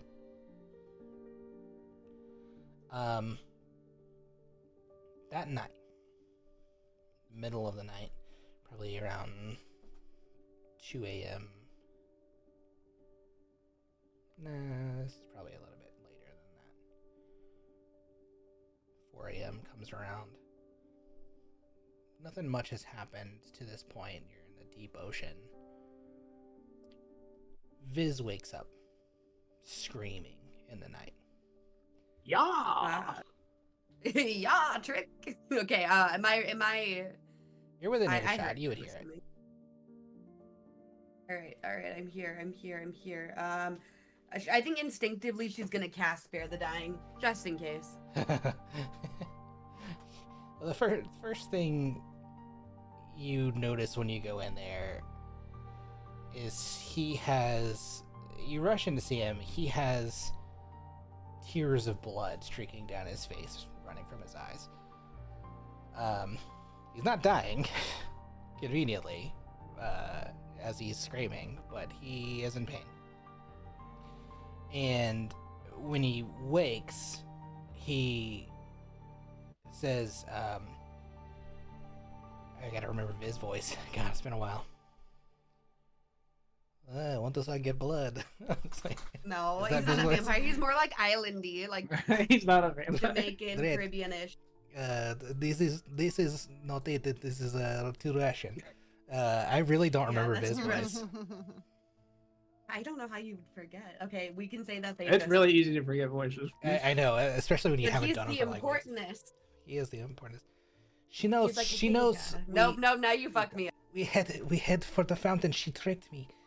I thought I was dreaming of my sister telling her we were trying to go to the place I was trying to take her when we originally left the island, the place of healing waters.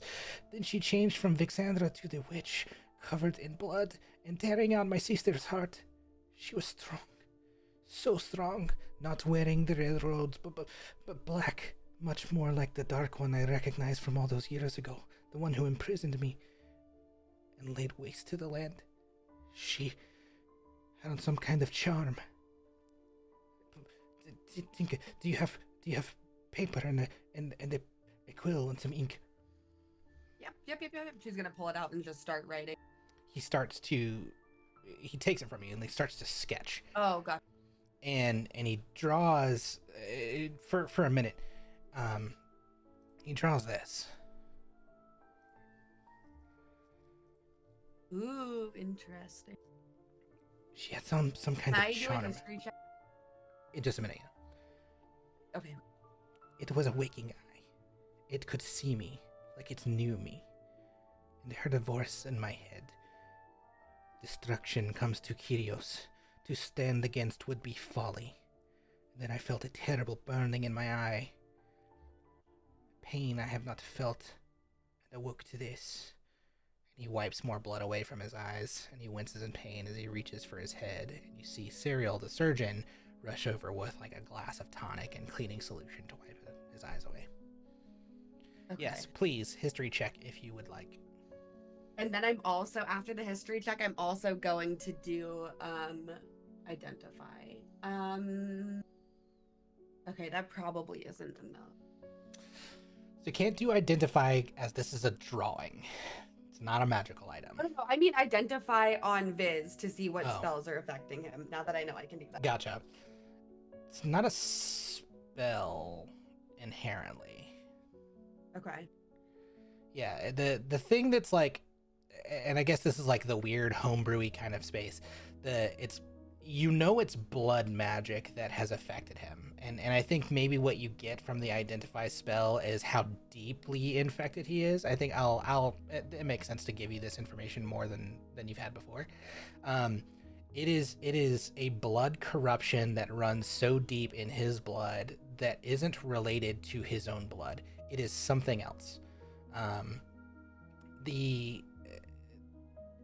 It's almost like a living magic. Parasitic, kind of. There is no particular class of magic for it that you've ever experienced. This is something entirely other.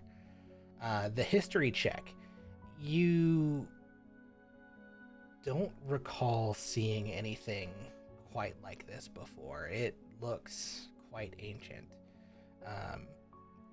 He talked about a living eye, like it was moving.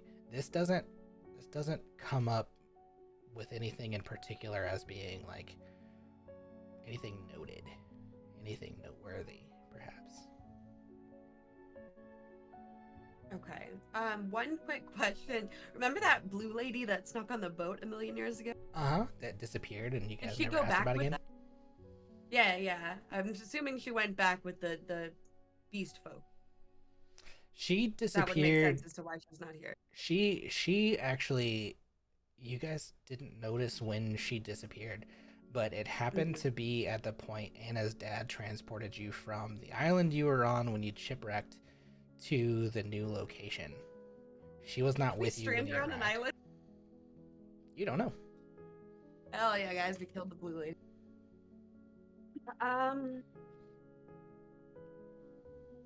I think Tinka, she's gonna stay with him until they're able to calm him down, and like if they can stop the bleeding, then that.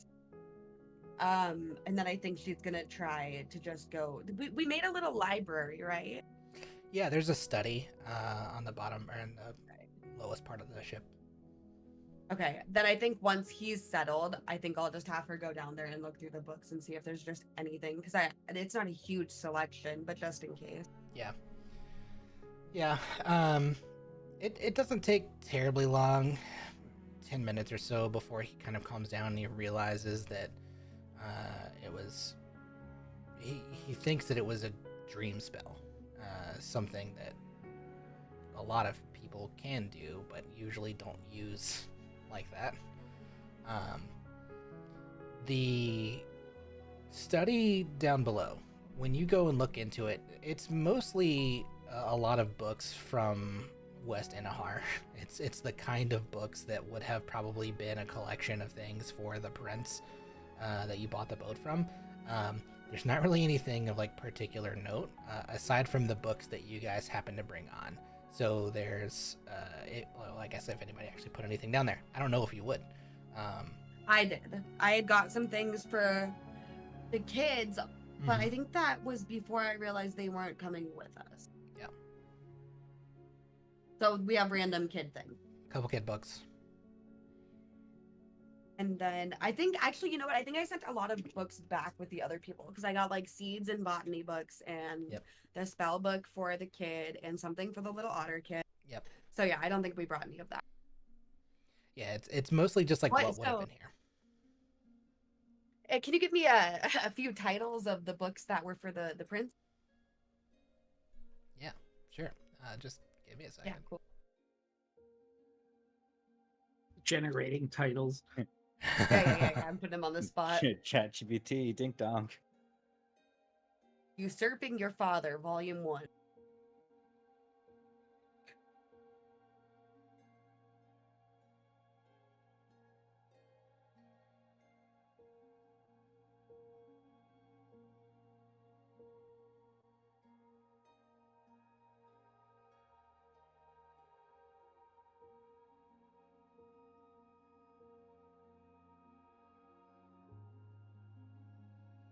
I hate that you asked. How dare you? How dare I knew you wouldn't like it, but I know that you're always so prepared, and this would be something you weren't prepared for. Yeah, it's fine. Tides of Conquest, the naval histories of Manway Bay, sirens and strategies, sea warfare in the West Inahar region, crests of power, noble families in Manway Bay, harbor mysteries, untold stories of the West Inahar Sea, maps and myths. Okay, so I'm gonna start distributing these out. She's gonna take one, run it to someone, and come back. The noble ones go to Anna because Anna has experience with nobles, just in case. Okay. In case we're being prepared. The sailing one, I'm gonna give that one to Baldy McBeardface Okay. because I can't he's read. out here. You're gonna learn. Not with this eye patch. You take it off then, you faker. I'm not a faker. Insight check to see if You're you a can use the faker. iPad. It's- Wait, I gotta roll contested, It's right? contested, yeah. Yeah, It's So I deception. think it's deception if you're trying to hide it. I got plus 0, but watch me get my fucking 20. Not one incoming. I was so close to 20. So it's not. There's nothing wrong with the eye, right? No. All right, I'm gonna cast mending and say you're fucking cured. Oh my! You cast You've- mending on an eye? Yeah, You've saved! it didn't need to be fixed. It was fine. I couldn't see out of this eye for years. Now, thanks to Read the you, book. I'm healed. The Yeah, patch yeah, that you were wearing that was like kind of made of like tattered pieces of leather suddenly is one piece of leather. It's Damn like- it! Now it looks like I'm a newbie. Now it looks all fresh. Yeah. It's like the mending You have took no on the idea patch. how long it took me to rough this up. Well, you don't need it anymore. So congratulations. All right, as when she leaves to go give the book to somebody else, I'm gonna hand that eye patch to Tundra, and I'm gonna be like, chew on this, please. Of Give it a course. couple chubs. And he does. He kind of like puts it in his jaw and just kind of like grinds on it a minute and hands it back. And it looks about like it did Perfect. before. Perfect. I forgot what the other titles were, but if there's any that seem like, They're I'd relevant to- probably give Faylene the Unsolved Mysteries one because I think that would be interesting. Okay. And then Harbor I'll read the mysteries, Siren one. Untold stories Harbor of West mysteries. Inahar Sea, maps Yeah, and yeah. myths. Maps and myths. We We haven't- can give that one. There's We that had guy kind that of likes bad the timing. maps, you know? The, Oh, do we have Grimwin. a navigator? yeah, the Grim Yeah, one. he's Yeah, He let's likes- give that one to Brynwyn. He's the bugbear. Hell yeah! I'm gonna go The look for the bugbear. bugbear. Don't give him that, he'll just chew on it. No, he knows how to read. He's a very nice man. He's also far more so intelligent it's than this guy, Dazad. right? Yeah. Yeah. Hello, But Brynwyn. How are Dizat you? doesn't know that.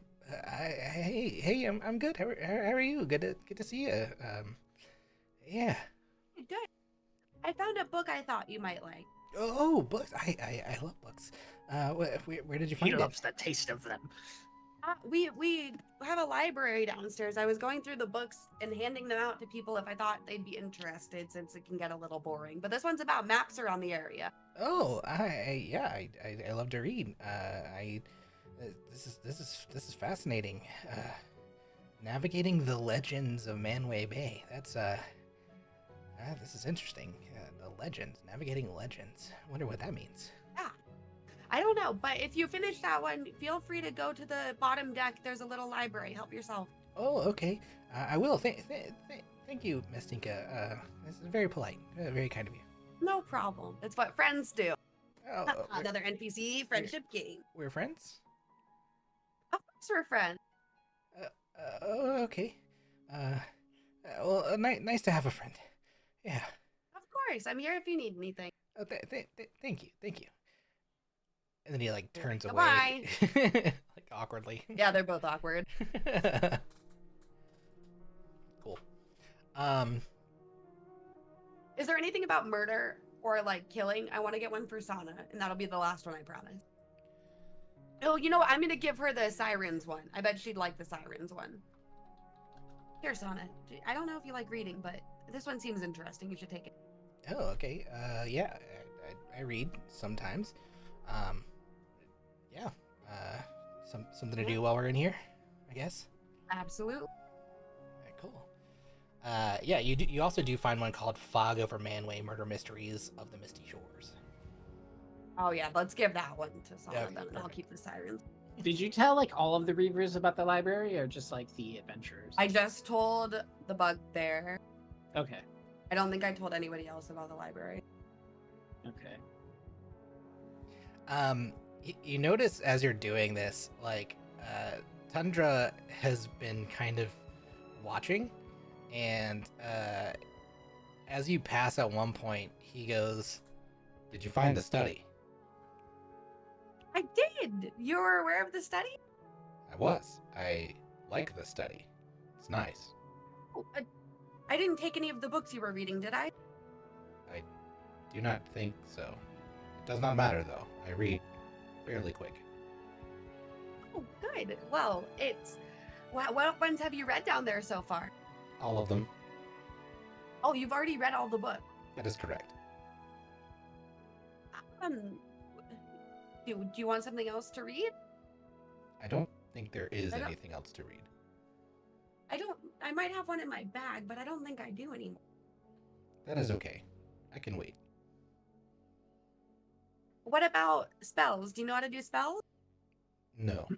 Spells are not All right, my no. forte. Would you like to learn one? I do not think I can do spells. Don't rub it in his face. Can he be He's taught a always cantrip if he's I always teach him? yearned to be able to cast spells. Um, Don't get his hopes up. no, as like a non-magic user, his thing is not using any kind of magic. All right, like cool. a I'm gonna take fighter one of the artificer things off of James's gun, and I'm gonna say, Tundra, hold your hand up. You cannot get to my gun that he's. I can just dispel it from my stuff. You're what? I can just turn it off. I can only have 3 active, so if I cast another one of them turns off. What Wait, turns off? what are you talking about? My magical tinkering, I can only have 3 active at one time, and the things that are on his gun are from my magical tinkering. I know, but I have cast another I spell. have my guns on my person. It's Yeah, not like there's you can nothing. just- It's an illusion. There's nothing really going on with your gun. Oh, Okay. you mean that stupid gun that you made Oh, last I thought session? Yeah, I thought sorry, talking I thought about she was talking about the just silly taking. gun. I thought she was talking about Like the taking my fart arcane gun thing. pistols, and I was like, "Fucking try it." Yeah, I literally was not tracking with I'm that. just Yeah, trying to that's undo fine. one of the fart things. Yeah, No, that's no, yeah, by yeah, all that thing, means. that thing, yeah. I was like, wait a second. I thought you were robbing me of my pistols. I was like, hold on, No. like, you don't just get my pistols. I was like, there has Okay, to be so a- now, Okay. Tundra, I'm gonna teach you a spell called finger guns. Okay? He has fingers, right? Yeah, he's got fingers. They're like he has like He's got fingers. 4 fingers, a thumb and 3 fingers. Perfect. So she's Mickey gonna Mouse put her style. finger guns out and then say, "Do what I do." Does he copy her? Affirmative. Yeah, he does. And so then she's gonna use the magical tinkering with the recorded message that anytime he does that, it goes bang. Wow. You've done it. I know magic. You know one magic. The rest of it's pretty tricky. I know one magic. There you go, Oh, buddy. hold All right, on, finger hold on. guns. Tundra. You knew magic before now. I taught you the magic of sweeping the poop deck. Is he getting you to do his chores? No, Yes. he's learning. He's an intern. He's getting paid. Interns don't get paid. He's a paid intern. I have been doing work, yes. Interesting. How much work has Baldy McBeardface been doing? I cannot confirm. Because you haven't seen him do anything. Correct. Okay, thank you, My Tundra. duties You are. are not easily described. I'm more of an overseer. Tink is role. gonna go up to him and do charm person. Actually, there's a funny thing about Duzad is that he's so charming that when you try to charm him, you may be at risk of being charmed yourself. I don't think so. Okay, it's a DC 15 saving throw. What kind of save is that? It's a wisdom save. Wisdom. You get a +3 to wisdom. It does nothing. Son of I a- have not that had- I tried the. I've had more beautiful gnomes try to charm me before. Oh, is that a taunt? No, it's just a fact. I was gonna cast it at higher level, but that just means I can charm more people. Not. I don't. Yeah, I don't think that's how it works.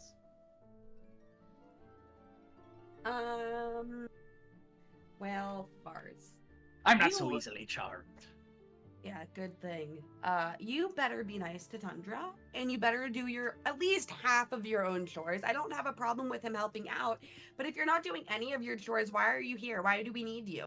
You just showed us that you could be replaced by a golem man. Was she there for the whole prison break? Was she there for when we were No. were we there when we were saving your boyfriend? Were you there when we were saving your boyfriend? Well, Tinka I was. think she was Bridget was NPC. not. Oh, okay.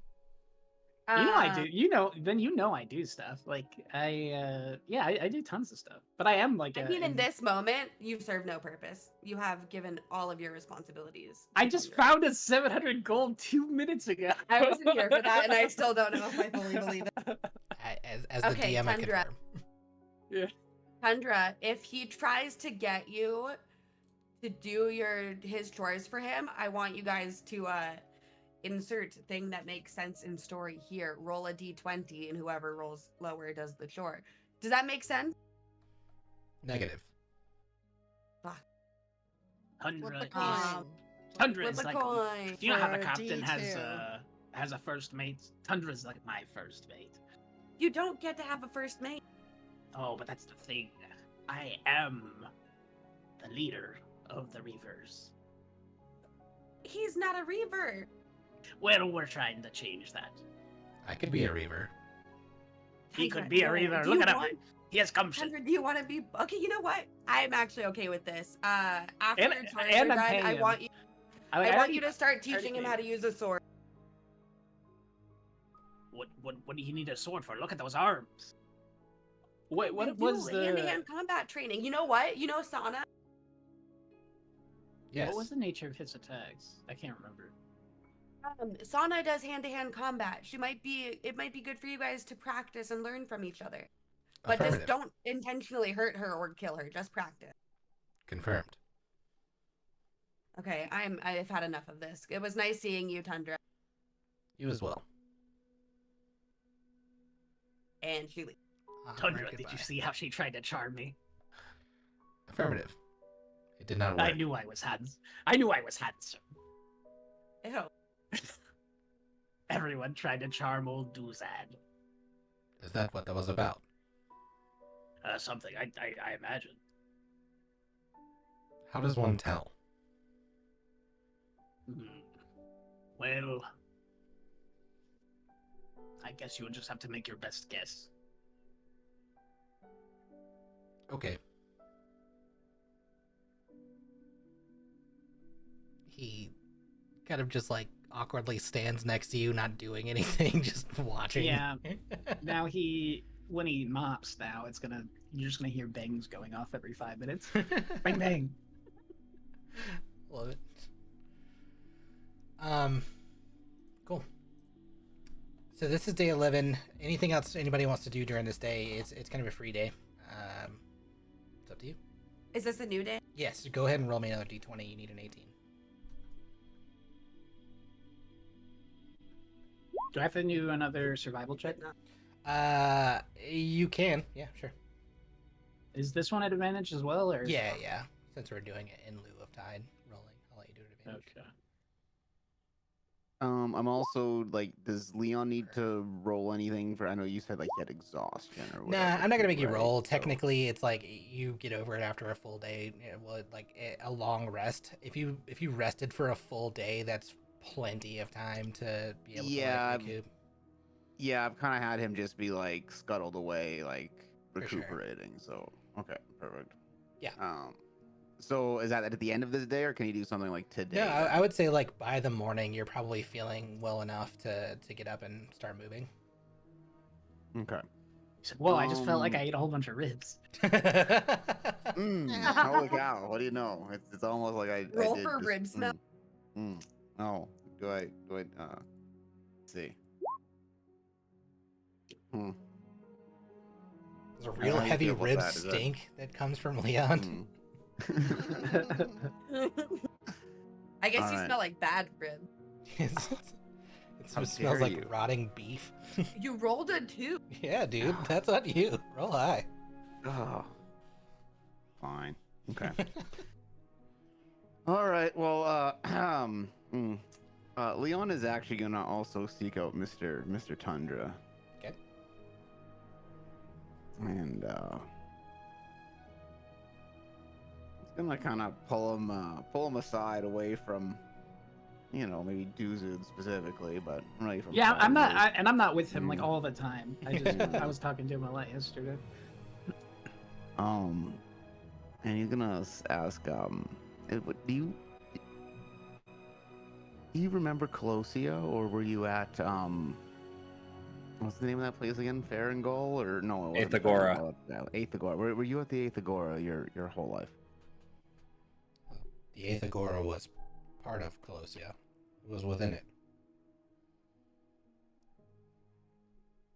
Wait, that was part of Colosia? Affirmative.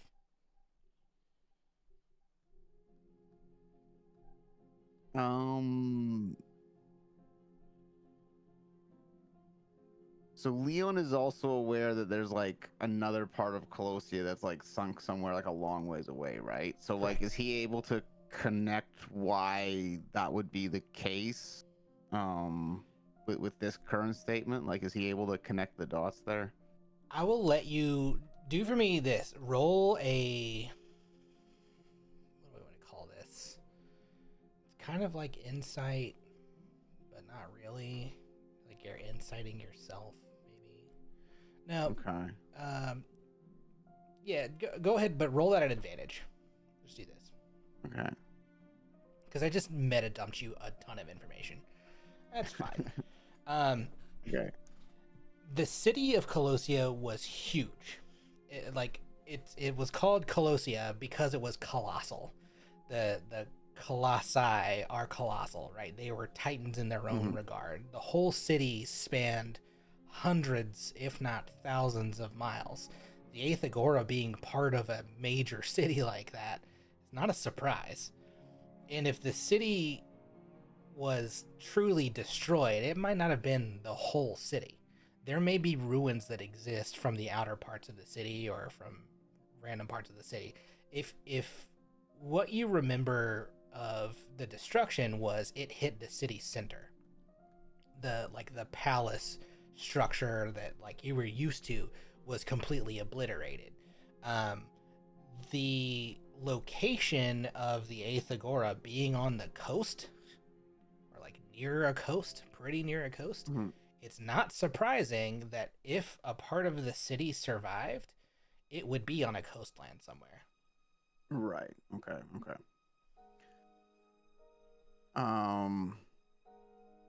So Leon will just kind of look at him and say, like, I recently, when I went ashore, I touched the veil and I had a vision, and things I didn't know about my past are now clear to me, and I saw Colossia. I saw who I was. Do you know who I am?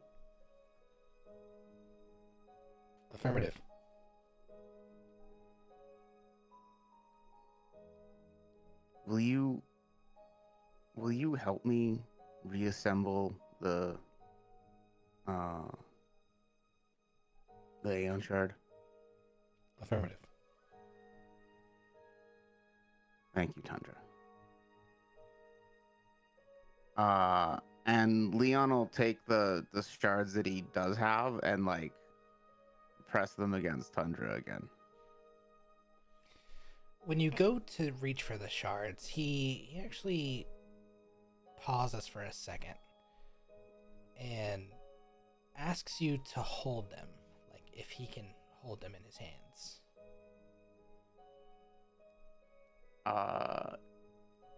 Yeah, Leon will hold them out to him.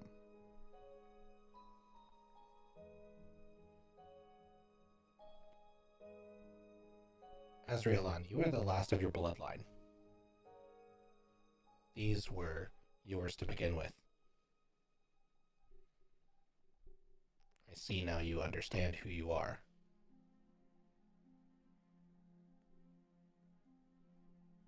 He presses them together, and you see a light kind of come from the central part of his chest. And the two shards, where they were two, still like kind of encapsulated together and held together by a little bit of force, right? There's like some kind of magical force. This light begins to emit from the internal crack, and they actually seal back together into one larger shard. And he hands it back to you. 3 more pieces, it seems.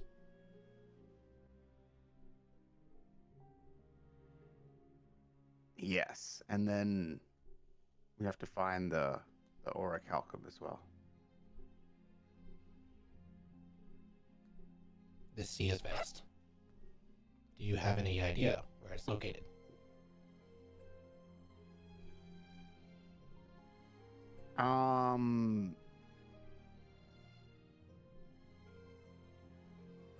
I think Leon does, right? I just wanna. He I does, have it yeah, written down in the here. north. Yeah, he's gonna, yeah, like indicate off in that direction. He's gonna say, it's over there and to the north, and I'm pretty sure Tide can help me find it as well.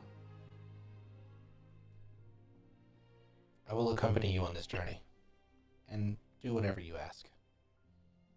I serve however I may.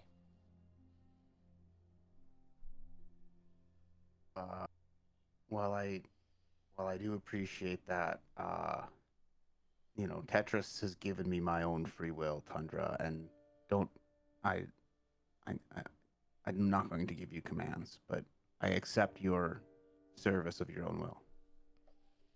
Of course. You must understand, we were always meant to serve Tetris as well. Your father, your grandfather, the entire bloodline of kings. We have always served.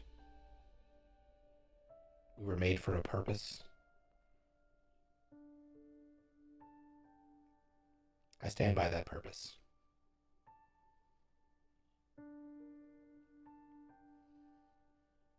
I will do what I can to live up to that as well.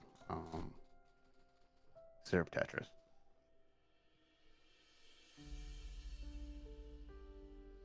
He kind of gives you like a little bit of a bow. Something you haven't really seen on Kyrios before, but in this moment you're kind of like recognizing this as a royal acknowledgement, something that not just he or the Guardians used to do, but something that the King's Guard and basically anybody who served under the king would honor you with. Is there like an acknowledgement that he knows he would do in return? You don't necessarily have to. It's just kind of like I think like if you recognize the royal position that you have, it's maybe a nod back, not a bow, but an acknowledgement is just accepting it. Okay, Leon then will just accept it and give like not like a perceptible nod, but just like in the eyes, like Sure. acceptance. Yeah. acceptance in the eyes. Cool. Thank you, Tundra, and I look forward to our journey together. And then I think Leon will kind of go around, and because I don't think he's had a chance to like sort of tell everyone about sort of his vision.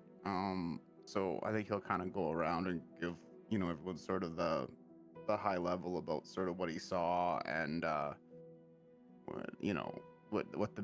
what he found out his mission from Tetris was, like finding like the 3 more stones and then assembling the orichalcum and into this Aegis and like that's kind of what he saw, and he'll just kind of give everyone the rundown, I guess.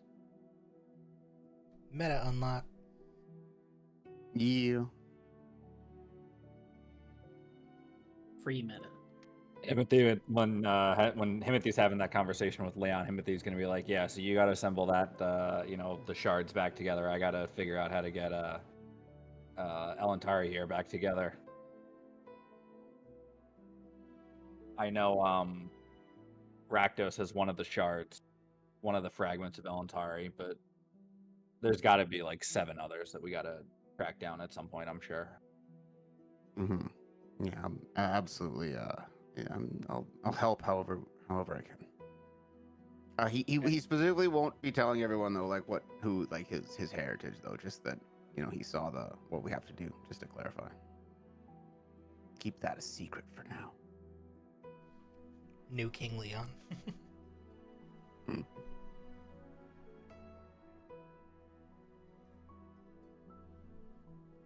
But yeah, I think that's what just kind of I think that's kind of him for the day.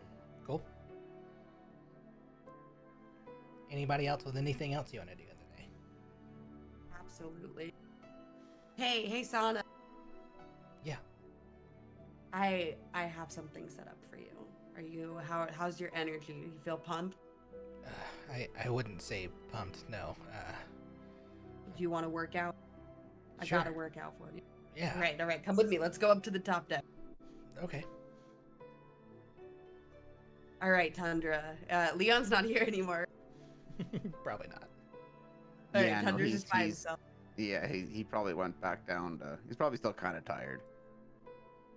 All right, Tundra. You remember Sana, right? Affirmative. Sana, Tundra also does hand-to-hand combat. He knows not to hurt you or kill you, but I think he would be a good sparring partner. Oh, I see. I want to watch though. Good luck. I believe in you. I'll heal you if you get hurt.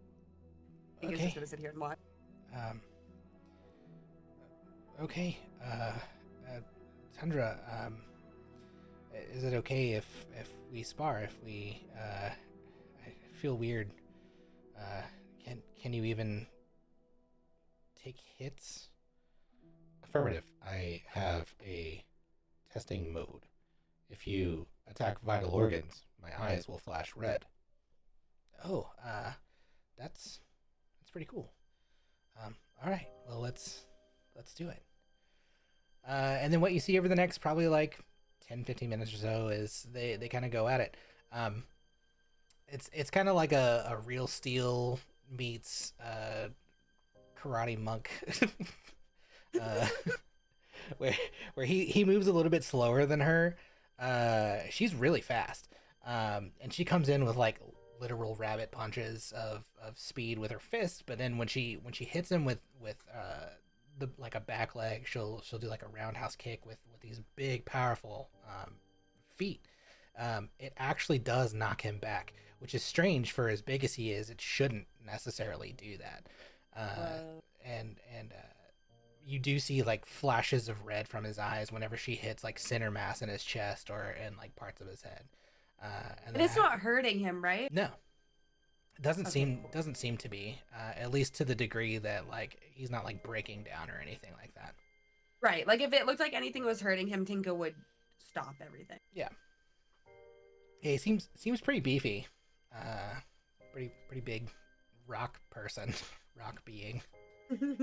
He's like a golem, right?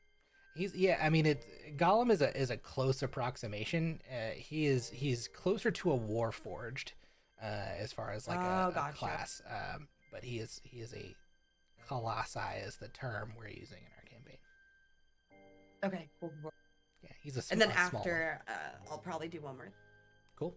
Yeah, I mean, it just kind of continues on for a little while, and then eventually you do see Santa get like really tired. Like she's used to like short battles, so for the fact that this can kind of go on and on, like he doesn't get tired. Eventually she like slows down, and you notice that like the kicks aren't really lighting up his eyes anymore, and she stops and she's like, oh, I think I needed that just to exert energy, if nothing else. Tundra. Well done. Yeah, thank you, Tinka. This is much needed. Of course, it's better if we can get both of you in fighting shape because we don't know what awaits us. Yeah, seems like we might have some danger ahead. Yeah, it seems, but no point of worrying about it yet. It's not like we can do anything about it. True, I guess. Well, thank you. I think I could use a little something to drink. I might Yeah. head down for a beverage. Yeah. I'll be around if you need anything. Okay, thank you. And yeah, she heads down, grab a drink. And then Tundra, do you have like an area? I don't know what the D&D equivalent of like a motherboard would be. Like, can I look at you? I just want to tinker with him, but I just want to understand him. I don't know if Want that to would be examine me? investigate. Yes, please, if you would allow me to. What do you want to know? I want to know how you were made. I like to make things, but I've never seen anything like you before. You can certainly examine. I'm not sure you could understand, unfortunately. Oh, challenge accepted. So what would this be? Like Arcana, History, Investigation? Any of that? You can I'll tell you, you cannot roll an Arcana or History that's going to be high enough to give you anything that's useful. You can enroll an Investigation with a natural 20 to give you a little bit of information. Oh, it was a 19. 19. Not good enough, Mav. Yeah, I mean, what I'll still give you, Anna does have a book that will absolutely help. What I'll give you is like kind of looking him through. He looks completely comprised of rock and stone, and like metal composite. You can't notice anything about him that looks like it's gears moving. He doesn't look like an Iron Man suit. It's like the internals of him are what you'd equate to like living arcane energy. You go to look inside and it doesn't make sense. As a tinkerer, it's like, sure, there should be something that's moving his arm other than the fact that like he's like, I want to move my arm, but it's not there, right? There's no mechanics to do it. Like he's like a being. He is completely, he's a completely a being, a sentient being. It's just instead of skin, he has stone and metal. Instead of muscle, it's stone and metal. Instead of blood, it is raw arcane power. Do you feel pain? Affirmative. Oh, that sparring didn't hurt you, did it? Affirmative. It did hurt you? Yes. Oh my god, why didn't you say something? She's gonna cast. She's gonna cast. Where is it? Your wound. Is that enough? Do you need more? You hurt? This is enough. Thank you. Oh, you should have said something. I am not impervious You to... poop? No. I do not consume. Do you pee? No. Do you don't know what hunger is? No. Do you ever wanted to eat? I do not understand the concept of the sensation, so no. Interesting. I'm sorry for hurting you. It's okay. I understand the need that Miss Santa has for working out frustrations. Well, and it's not just you're a punching bag. You're supposed to be fighting back, not with the intention to hurt her, but as a challenge. You don't just have to stand there and take it. You're trying to dodge it. I blocked. Necessary. Okay. Well, now I feel bad, but it'll be okay. We'll make it work. Hey, do you know anything about this eye? And she's gonna show the picture that Viz did.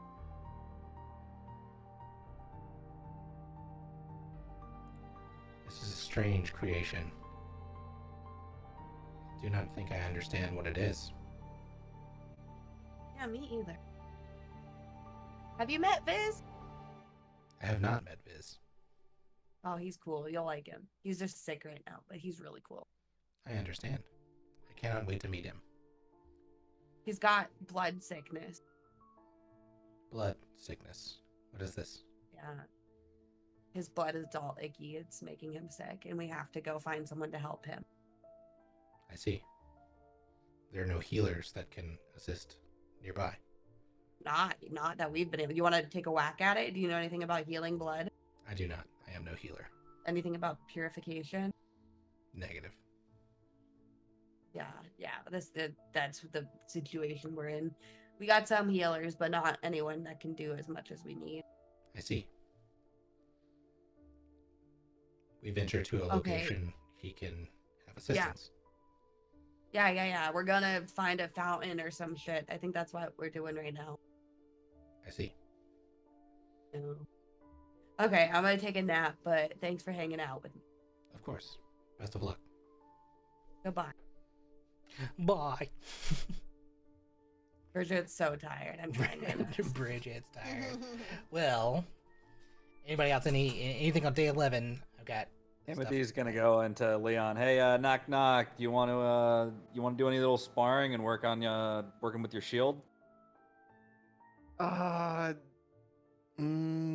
How? I guess Leon's totally recovered, right? He's not so exhausted. So, yeah, sure. He'll be like, yeah, okay. Why not? Let's work on it a bit. Sure. Yeah. So we'll just go up top, on deck, spar a little bit.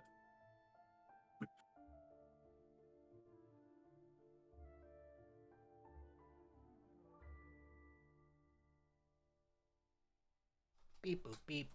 Sparring. Yeah. Do you use like spells to spar, like cantrips and stuff? Do you think?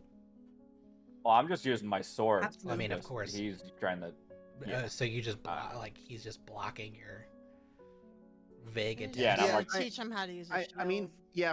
For the purposes of this, like, I think Leon is trying. Like, he became a cleric, so he got proficiency with shield. But I wanted to RP it out, right? Gotcha. So, like, I'm specifically like,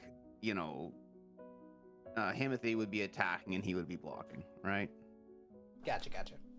Yeah, and I'd be showing him like, okay, like here's what you do, and I'd hold up like the Warden's Oath and be like, yeah, you block like this, and you take the hits these ways, and this is better for doing this, et cetera, et cetera. Yeah. So it'd be Shield a lot of forms. just like, yeah, exactly, and then practical application of them. Love that. Can you use the shield spell on top of an actual shield? There's I an believe idea. as long as I can still cast, right? So right now he has a shield in one hand, and that's it. And So his as long as he focus- can cast. Focus is the Um, symbol. yeah, the symbol that has the shard imbued into it, or not, was like attached into it, or whatever, right? I mean, I it guess. doesn't have to be, right? It's the holy symbol itself. That's the focus. Yeah, but the shard has The to sh- be like. the shard Doesn't that have to be? helps. Yeah, but doesn't the shard have to be like in a piece of equipment to be attuned or whatever? I thought that was I don't know. Anyway. I don't remember. Maybe Yeah. attached to something. else, maybe. Yeah. Anyway. But yeah. So the idea being that he has a little bit more protection. And, Yeah. He can. Yeah, and I'm not actually trying to hurt Leon. I'm just trying to, just give a few swings and. Make Yeah, a just couple of get his, attack rolls just for kicks. Okay, let's see here. What's your AC now, Leon? It's actually decent now. 18.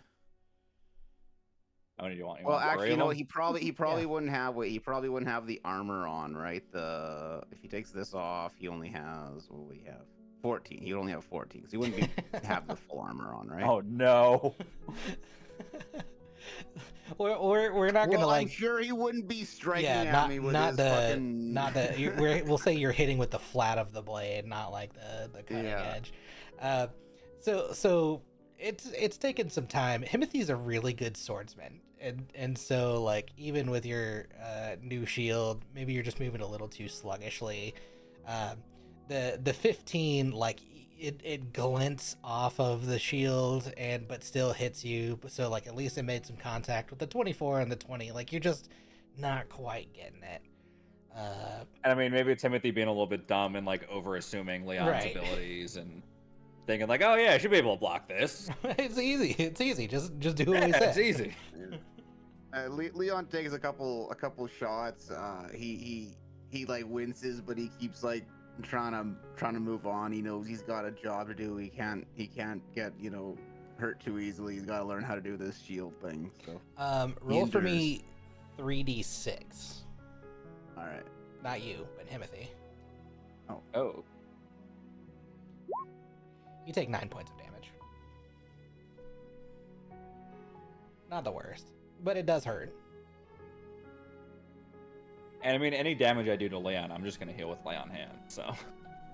No.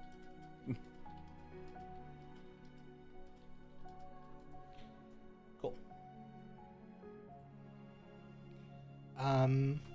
That's it for day 11. Actually, one last thing Sure. I forgot. Can Leon look at his shard now that Yeah. Tundra did any like different? Like, does it feel different? Is it any, or is it like the same? It like functionally is the same.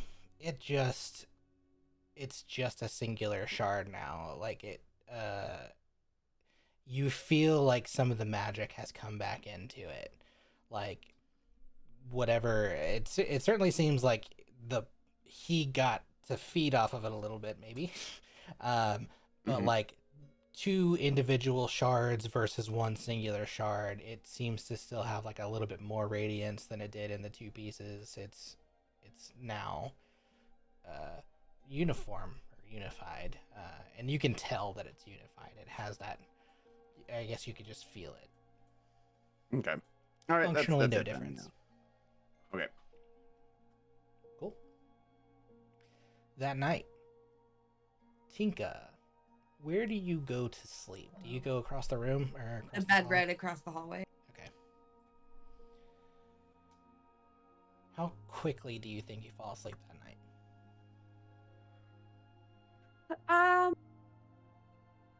Let's find out. Let's let the dice decide. We'll say 20 is quick, 1 is not quick. Okay. It takes a while. Yeah, it takes a little while. Probably just concern for Viz. These are some of the first times you've started to sleep in another room away from him. Last night he just had his strange dream, so yeah, it makes sense that it would take a minute. But after an hour or so of rocking, you do eventually fall into dream. You find yourself in an inner chamber. Uh-oh. Ugh. I love this. This. Welcome to hell.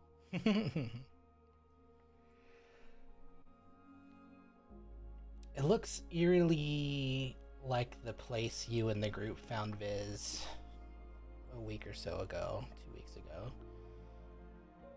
Right after he'd been taken. Oh, okay. The mage had broken him and he lay unconscious on the floor beside her in the 8th Agora's inner hall chambers. And thanks to Leon's quick thinking, she was unable to do whatever it is she seemed she was about to when you all arrived. You look around and you don't see Viz, or anyone for that matter. It just seems to be like a mostly empty room. The air is thick with red mist, which you remember being in the room from his rescue. The whole chamber was filled with this kind of red fog, but this time the fog is a little bit different.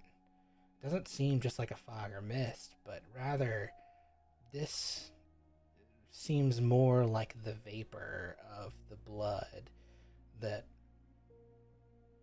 existed inside the Titan pit when it was released.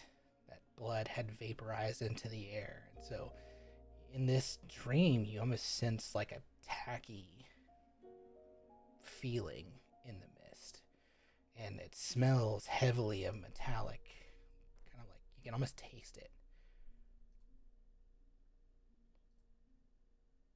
And then you hear a voice in the room. I can sense he is near, my little pet. You shouldn't have taken him away from me. That's twice now. What do you do? You're gonna have to take me before you ever keep him from me. Shouldn't be a problem. Yeah, because you've been real successful thus far. Oh, my dear, we are just beginning.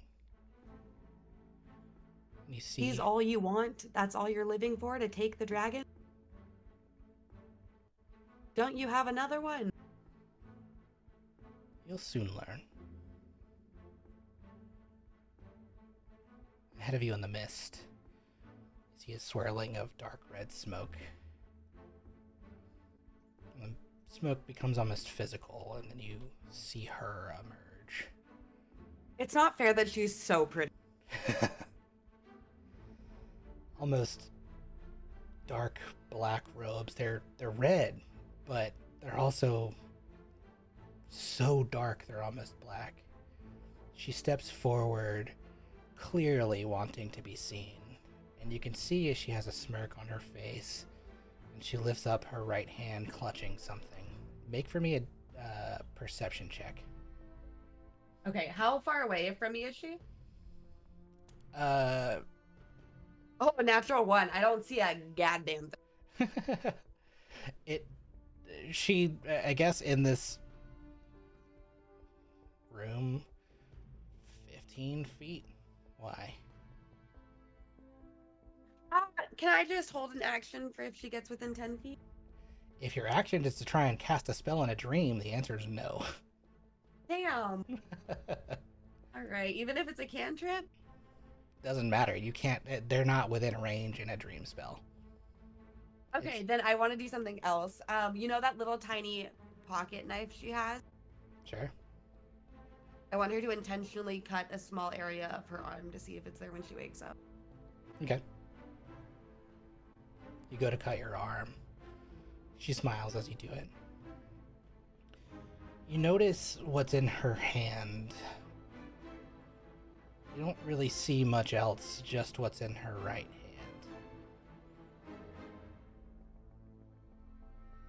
It appears to be a large, still beating heart. Much too large to be human.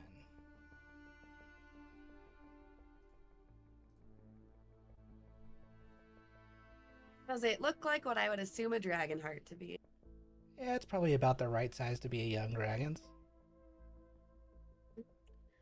So is this from Vixandra? Did you take her heart? You see her smile as she brings the heart close and breathes in deeply of a metallic scent. She says, "Tell your lover his sister's heart was delectable, just the right amount of age." The fear in her eyes as I cut it out of her still beating body, and the screams that echoed through the halls made it ever the more tasty. And she goes to take a bite of the heart, and you watch as her teeth shift from human teeth to sharp, fanged-like teeth. And you see her jaw begin to crack and tear as it extends outward. You hear sounds of cracking bone and tearing flesh as her arms and legs contort and jerk, twisting into a new shape. Her back breaks and she shrieks. You see her spine tear through her skin all along her back, and her limbs These great horns rip through her flesh on her scalp. Her face peels back, revealing a much larger head and a fully extended jaw with gnashing teeth as her vision transforms before you.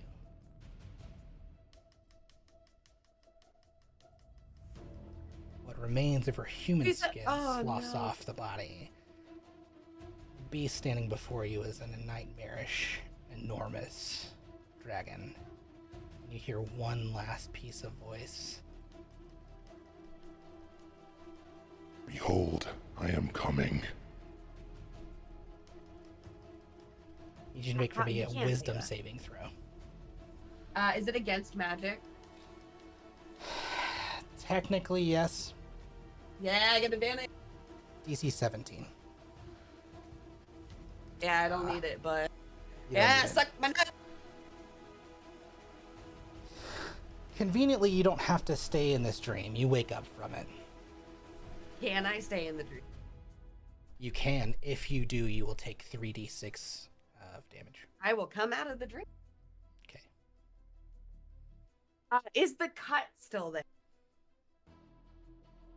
The cut is not there. So I can't believe that everything in this dream was real, because if it was, the cut would still be there. Seems that way. Is it light out or is it still dark out? You woke up from the dream. It is still dark out. Okay. Before she goes back to bed, she's gonna transcribe all of this in her journal. She's gonna talk to Viz about it in the morning. Even though this is important, it's not important enough to wake him up while he's still in this stage, if that makes sense. Yeah, makes sense. On that doorway, did I get a good enough look at what was above it to jot down anything of that symbolism? With your one perception, no. Oh, you're right. I forgot I rolled. Like I thought that was absolute just perceiving garbage. her. I didn't really look around the room. We'll blame the fog. Yeah. I mean, the interior looked like the room that you were in before.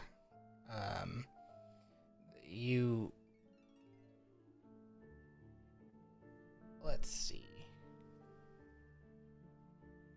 It looked exactly like the room you were in before. And I would say you would probably have remembered from before. When you wake up, actually do this for me. Roll for me a history check, and I'll see if you remember the doorway from before. No, probably not. 12. Yeah, that's not bad. Okay. Do I still have it, though, is the question. But, like, honestly, this can answer it. Is it bringing me back to when we were in there before? Like, is this the same place? It is exactly the same place. Okay, that's all I need to know. So she's like a nightmare dragon, like a blood dragon. Seems that way. Can I make another history check to see if she probably would have taken an interest in learning about dragons ever since meeting Viz. Has she run across any, not just like how chromatic dragons aren't nice and how metallic dragons are nicer, but does she know anything of like demonic dragons like this? Does Tinka know? Yeah. This is the first time you would have experienced this. Okay, so she'll ask Viz about it later. But she'll just write down the things she remembers and try to write down details about what the dragon looked like. Cool.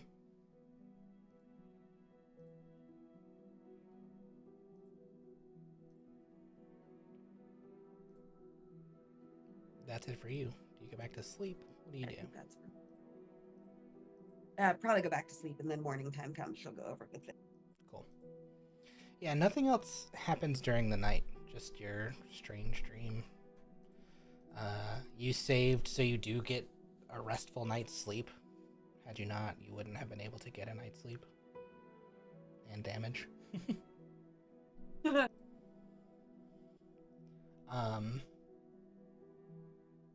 Yeah. Day 12. The day is yours. First of all, roll me a d20. Ooh. Separate from whatever. Oh, is that your you needed that? Yeah.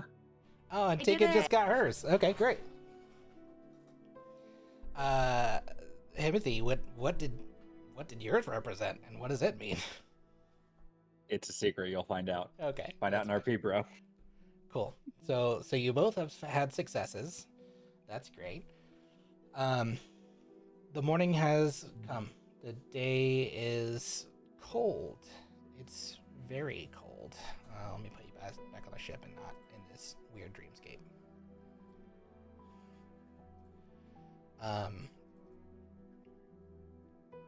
Tinky, you wake up and go to Viz, I take it? Yeah, and just to double check, the cut is still not there, right? No cut. Okay, so Tinka is gonna go to Vince and ask if he did you have any weird dream? Not last night, no. You visited me. The Dark One, she visits you. Yeah, the blood maid. She so in the dream, I made myself cut myself with my knife. When I woke up, the cut wasn't there. So I don't know how much of this is real, you know? It is the dream I- spell. It can be all fake. They can all be made up. Yeah. So just because I saw it doesn't mean it's real. It doesn't mean it's necessarily real, but she's a deceiver. Sure. Right. She coming for showed me us. cutting out Vixandra's heart. What did you see? She showed me the heart Just her heart? and just the heart. She tried to describe it, the act, but I kind of cut her off. You spoke She to her. turned into.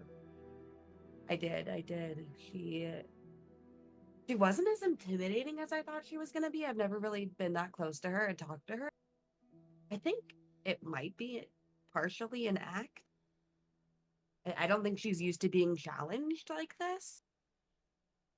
But I don't know, she turned into this like dark dragon, and the horns, it almost looked like tangled tree limbs. Like it just looked dark and demonic and evil in nature. Red eyes. Is there such thing as like a blood dragon or a demon dragon? No, there are chromatic dragons and metallic dragons. There's no such thing otherwise. Could bad people take life force from dragons and morph themselves into some kind of monster? Tinka, were you listening to me the last time we had a conversation? Yeah, I think so. Bridget might have forgot, but Tinka was listening.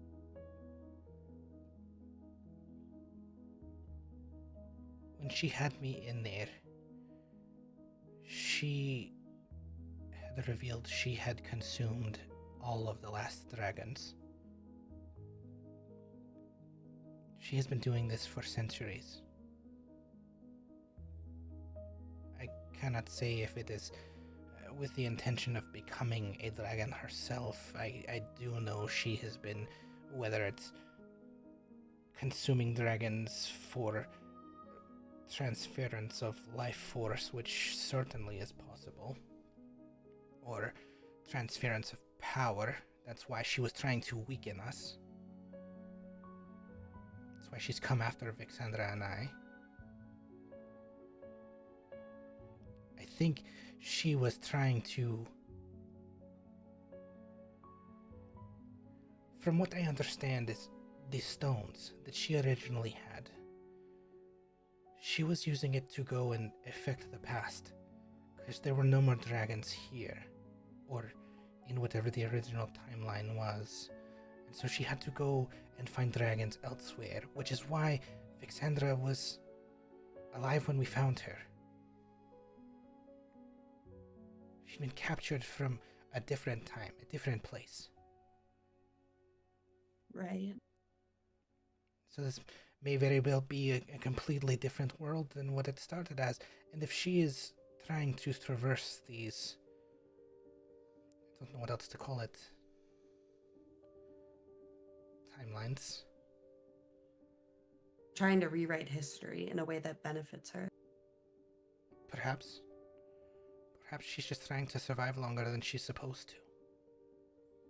If she was one time human or elvish or whatever, she clearly is not that any longer. She should not have lived longer than the time I was in chains. Right. And yet she still looks You young. know, do you know of any weaknesses that she might have that we'd be able to exploit? Like, I know this is new to both of us, but when you were chained up, do you remember anything specific that could help us? She was older then. She was a different person then. I mean, it's the same person, Right. but it seems she is gaining power or gathering power now that she did not have. I'm afraid you all mentioned this titan she was speaking with. Yeah. It is possible she is using that to gain new power. I'm not sure what that would mean for us. Whatever would possibly affect demonic entities, things of the abyss, could possibly affect her. It's possible. But it's also possible she has grown much stronger than we expected.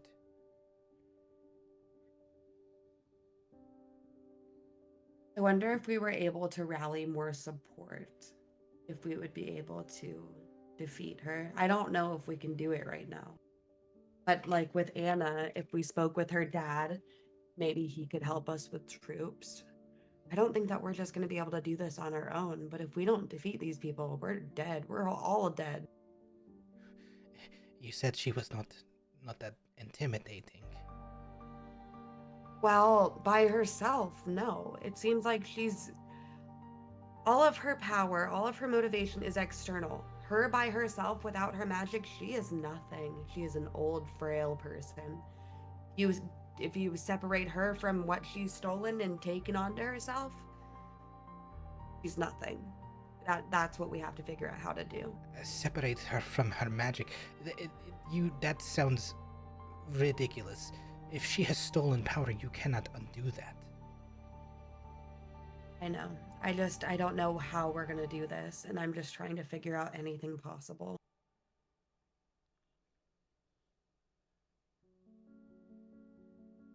Not gonna be easy.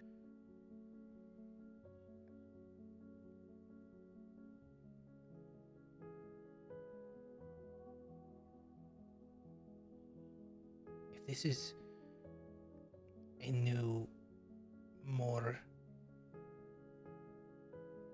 powerful version of the one who chained me when I was at my strongest, this group will not be able to do it even if she is by herself. You're strong, but you're not that strong. Right.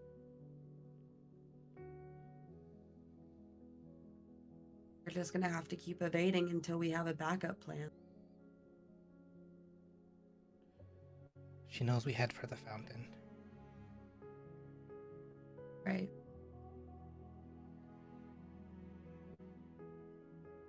What do we do if she is there? I don't know. What if I know Leon used a spell last time that helped us, I think.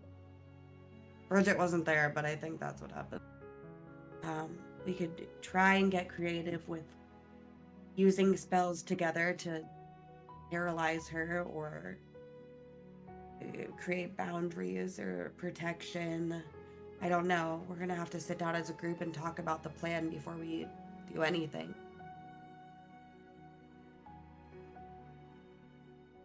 Let us strategize then. If she had her way... What?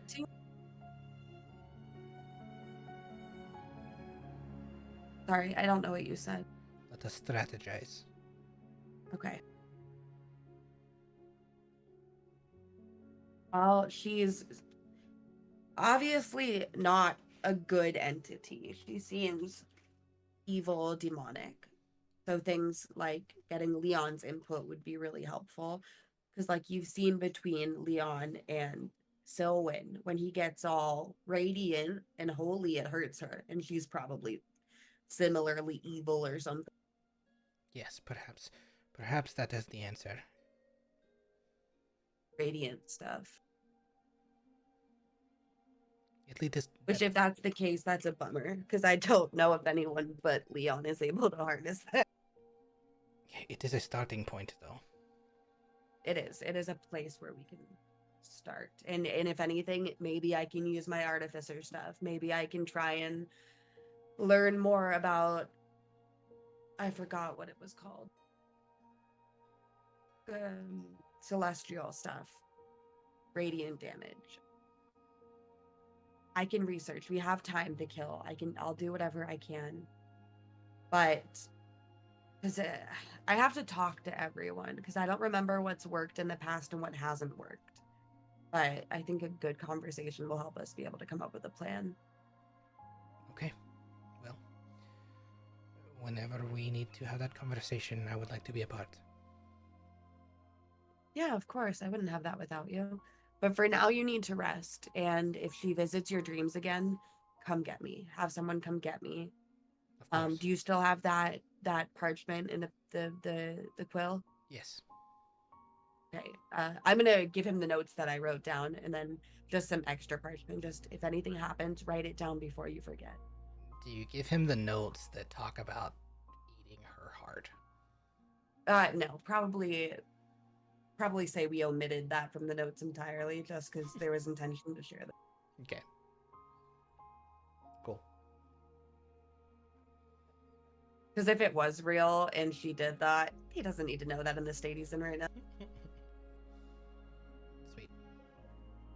Okay, and then, guys, Bridget, am going to go take a nap because I feel like garbage, but I hope you guys have fun. Cool. Have fun. Bye. See you. Day 11. You continue to sail along, and day 12. This is day 12. Probably around midday, reach the coastlands of Luz. It's the first time you've seen land in, I don't know, 4 or 5 days now. There's no real shoreline here as much as large cliff faces that rise from the sea when you reach this part of the continent. High above, you can make out the wilderness. It's like dense, evergreen-like forests and wild overgrowth that stretch over the cliffs. And with as cold as it is, here you're really feeling it. There's a dusting of snow that you can see that's covering the tree growth. The sea around the rocky coastline swirls and swells, and Tide knows just how dangerous this is, and I think he communicates to everybody. The waters here are quite dangerous, and dares not take you as close to the cliffs as some may venture along like a typical sailing path. And here you still have to be a little bit further out. But he does also know that still sailing along this coastline will be a little bit safer passage than, say, open ocean all the way. At least to get to Stormwatch Gulf, where you're headed. If all goes well, it's only a few more days south of here until you reach Stormwatch. Let's put you guys to see the coasts. Cold, dense forests, cliffs, and the like. That night, the first night you sailed along the coast, and Brynwyn has taken over from Tide at the helm. The journey to this point is still a few days to the next port, but at least it's mostly a straight shot. And the night crew is kind of taken over. This is mostly some of those no-name NPCs who kind of take over this part of the shift. but some of the day crew has decided to stay up a little bit later into the night than usual. There are a few of them who have kind of like hunkered down around the communal areas on the mid deck. Finian, who is the half elf male, sits down with a big old mug of ale, and he's a little bit older. And he's the one, for recollection, that lost all of his money a few days ago gambling and trying to teach Leon and convince Leon to gamble all his money away. But you can see he looks a bit perturbed as you guys are sailing along. And he kind of like leans in. Sitting around the table is TJ and Asher and a few of the other Reavers. Anyone who thinks they'd be in this mid deck. They're not like speaking quietly. But he says, did you hear about the Wailing Cliffs? I wonder if that's them out there now. You say those cliffs aren't just rocks, you know. They say they're alive with the souls of sailors lost to the swirling sea along the coast. I heard that on stormy nights, when the wind howls just right, you can hear them crying, wailing through the gales. Sounds like men crying never to return. Kind of shudders. Sends shivers down my spine just thinking about it. Sail too close and you might just find yourself joining their ghostly ranks, doomed to cry out for eternity. Another one of the Reavers, one of the ones who was kind of captured at the last port, pipes up. Well, I heard tale of the Mist Maiden, a ghostly ship that sails waters round about here. They say she's shrouded in mist so thick you can barely see your hand in front of your face. Her captain, a pale spectre with eyes like frozen stars, roams the seas hunting for souls to man her cursed crew. Many a sailor been lured by her eerie light, following, drifting into the fog, never to return. If you ever spot that mist rolling in fast, you turn your helm and flee. And TJ kind of jumps in after that. He goes, what about the Lost Fleet? I want to hear more about that. My dad used to tell me that it was the biggest armada that ever set sail and vanished without a trace, not far off the coast. He used to tell us that on some nights when the fog was really thick and you could barely see anything in faint moonlight, you could see just shadows of their ships still battling in the mist. It sounds terrifying, especially if you could hear ghostly cannons like everyone says you could. If any of these stories are true, no wonder not many settled here. I've heard tales as well. Those are child's tales. I have a real tale for you. Reavers, gather round. They all. I'm gonna like motion for Yeah. This is the only tale ye need to be concerned with. It was a night, much like tonight. All the Reavers were gathered on the ship, just like they are now, swapping these childish, superstitious tales. But do you want to hear the most terrifying one of them all? Yeah, of course. Look down at the deck. Do you see it? No, it's just wood. Just wood. Just wood that needs mopping. Just wood that needs mopping. The only tale here is about the Reavers who took too much time telling tales and didn't mop the deck, and old Duzad slipped and busted his behind. Stop your silly tales and get back to work, you damn dogs. TJ like looks down. He's like, it's not our turn right now. Just having some fun. Yeah, are you getting paid to have fun? Is that what you think? I thought sometimes. We're trying to make a good impression for Captain Toon. Who's Captain Toon? Captain Tide Toon. He has a very melodic voice. I keep doing calling that. him that. Keep calling him your old character's name. Yeah, I Your do. dead I do. character's name. Yeah. These decks need swabbing. you, Stop fooling around. you say that, and like all of them push up and like actually kind of like disperse to go start grabbing stuff, even though they're off the clock. They're like, fine. Himity's gonna Secretly, these tales were terrifying me. So I just wanted to stop hearing them. if Himothy were there, he was gonna make a note of like the mention of mist in the story and like share that with the rest of the party. Cool. Wonder if that's like, hey, you know, could that mist be kind of similar to the mist we've elsewhere? Oh, yeah. Good idea. Ooh. Ooh. Mm-hmm. Scary. Very scary. Like, we don't necessarily have to like divert course to deal with whatever, but just keep it in mind. Maybe it could be something noteworthy. It's very true. The night comes and goes.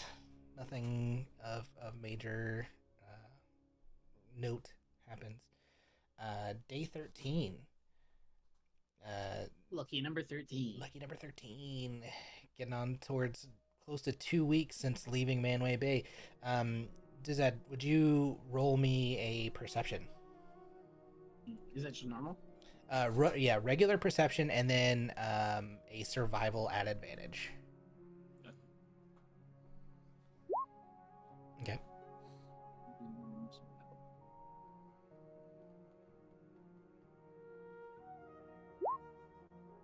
Sick. You guys make pretty good headway. Sailing along the coast, it's like a lot of the same. Everything kind of looks pretty similar. Like these cliffs just go on and on. You do notice at one point a few different breaks in like the coastline where it seems like the forest comes down further and like could be a place possibly like if you wanted to try and go ashore you could, but what you and Ty know is that like there's a reason why no one ever really tried to settle here. These rocky, craggy, like the surf here is extremely difficult to try and get through, especially with a big ship. And if you're in like a smaller skiff or like rowboat, it's nearly impossible to get around some of the swells. But you do see a couple places you like if you absolutely needed to divert, you possibly could. Nothing else of particular note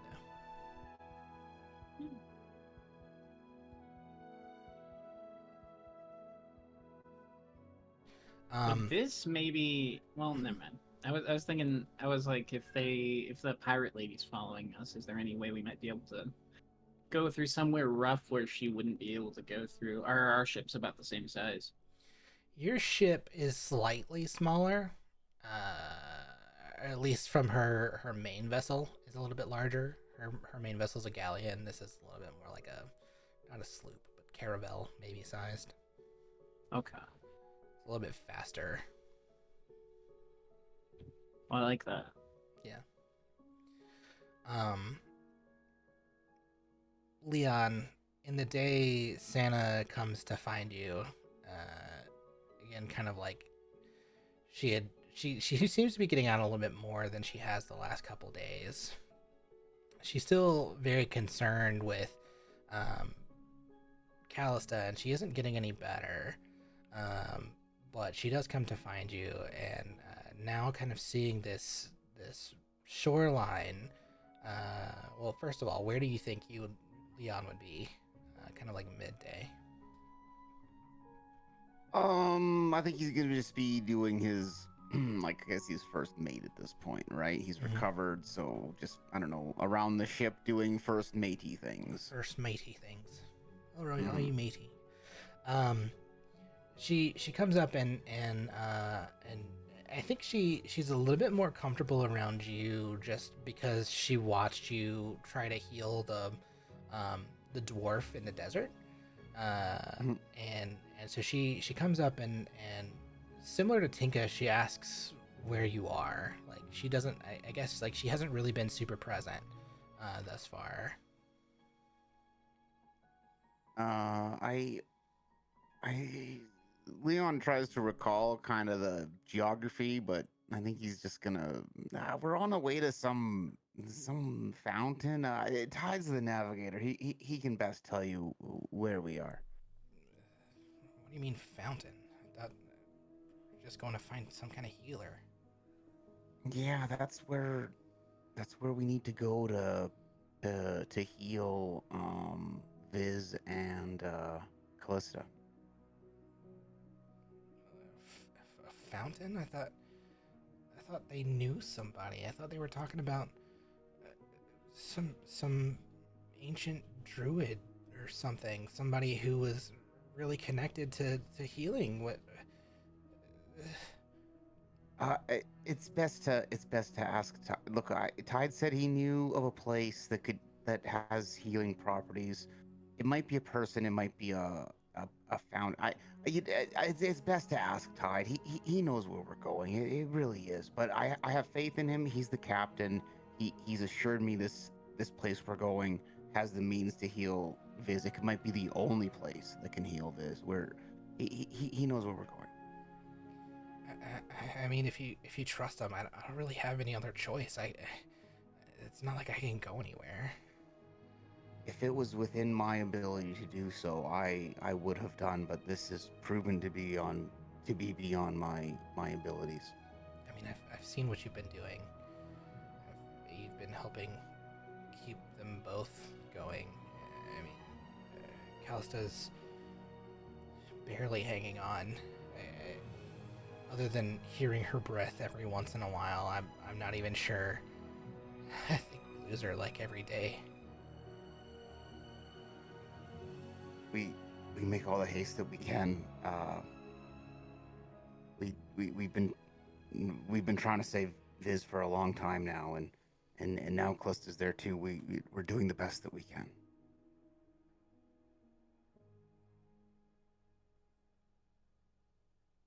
I guess I'll trust. I'll do what I can. I have no other choice. I do have a question. Of course. Viz woke up the other night screaming. And I overheard Tinka say she had a dream. I didn't want to talk to them about it because I don't want to distress them. I've been having dreams. Ever since the night before we went into the ruins. That first night, I dreamed of home, and I dreamed of Callista, and I was told that entering the ruins would mean certain death. And I got up the next morning to go find the way in hopes that we would be able to just sneak in, sneak out. I'm obviously glad that we were able to find them and get away mostly unharmed, but since then I've had a couple more dreams. It sounds like others are too. I'm worried about what they might mean.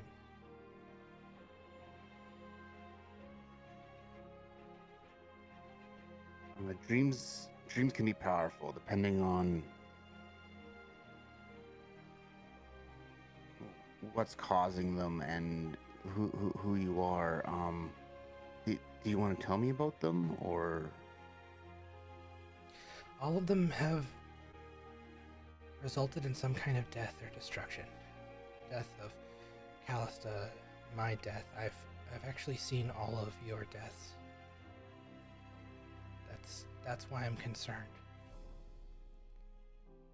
I've seen this entire ship go down. I've seen gruesome, bloody battles. I saw that Titan that chased us, that enormous demon. I've seen it show up and tear everyone apart.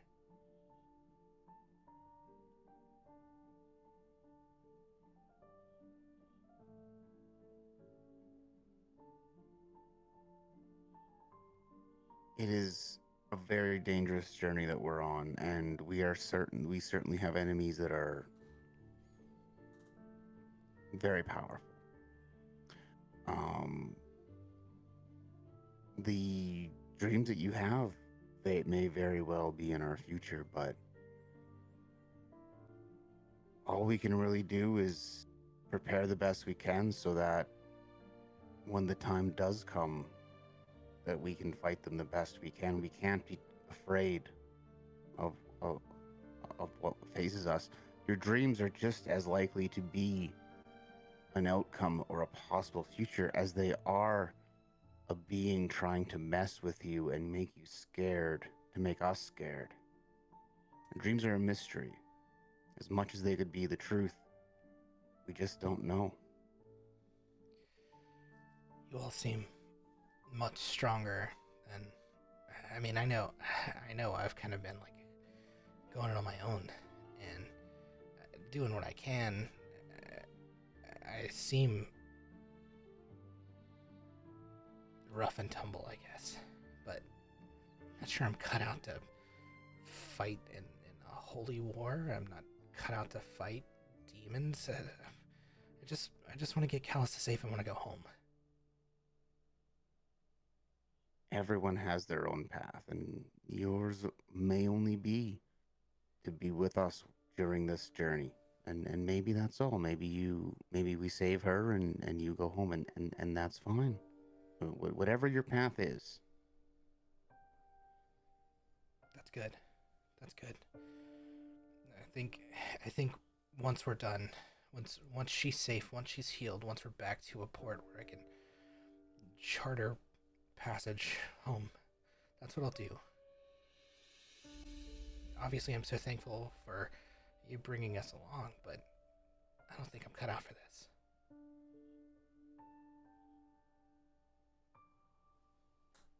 It's like I say, this journey we're on, it's not for the light of heart nor those who do not have a purpose and a fight within it.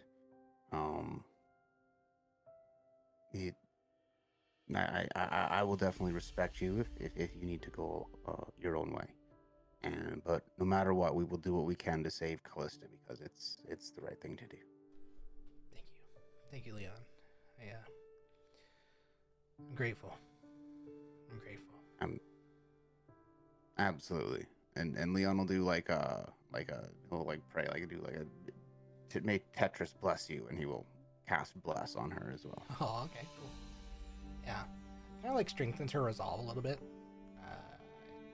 She straightens up a little bit and then walks away, heads back down under to the mid deck. Leon will go back to doing his first mate duties, but he'll pass along the omen to the rest of the party that she's having these dreams, and just be aware that someone's could be a possible future. It could just be someone messing with her. He's gonna let everyone know. Be futzin'. Everybody be futzin'. Cool. Day 13, nothing else really happens. Anybody else got anything you guys want to do? If not, go on. I mean, Timothy is just gonna continue working on the carpentry. Carpentry. Love it. Sweet. Ooh, that's a success. All right. Love it.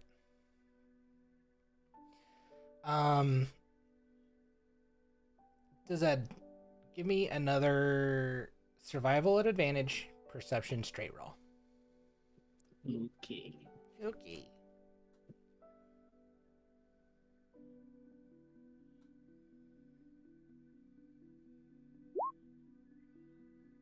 Nice.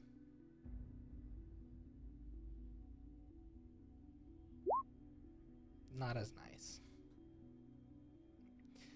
Yeah, you continue to make really good headway. These high rolls are really good.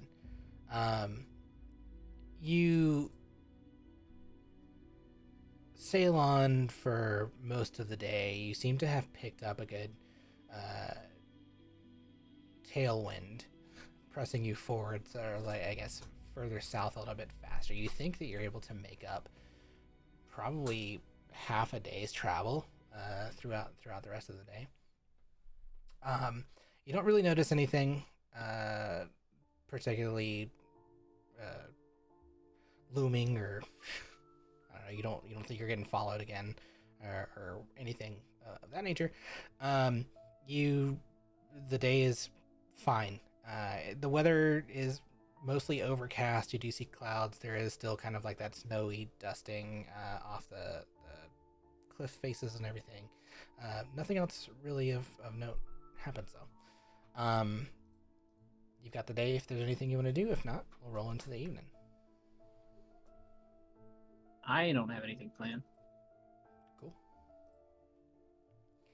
Is that a Jilly I see? It is I. I have appeared after much Lovely. delay. I'm so sorry. Great. I'm so sorry. Am I ugly or? No. So what you missed was you passed out when Leon came back from a little void trip, Okay. veil trip, and then cast a spell he doesn't have access to, but exists in his book, and rolled a natural 20, which counteracted anything that would have made you ugly. My God, Leon Pogger saved me from being ugly with a nat 20. Oh, God bless you. God bless Unfortunately. Yeah, unfortunately. Thanks for Yes. giving me your nat 20 this sesh. Appreciate it. 78 points of healing directly into Sylvan. It was insane. 70 points of He healing. he rolled a so you passed out. He did a medicine check to see if you were okay and rolled a nat one. He thought you was were really dead. concerned. He thought you were dead. Oh. Cool. Sailing goes Miss Ugly. smoothly. The What was night. my 19 for? You're 19. You had me roll last night, Oh. this morning. You're about to find out. Oh, you okay. you actually came in at the perfect time.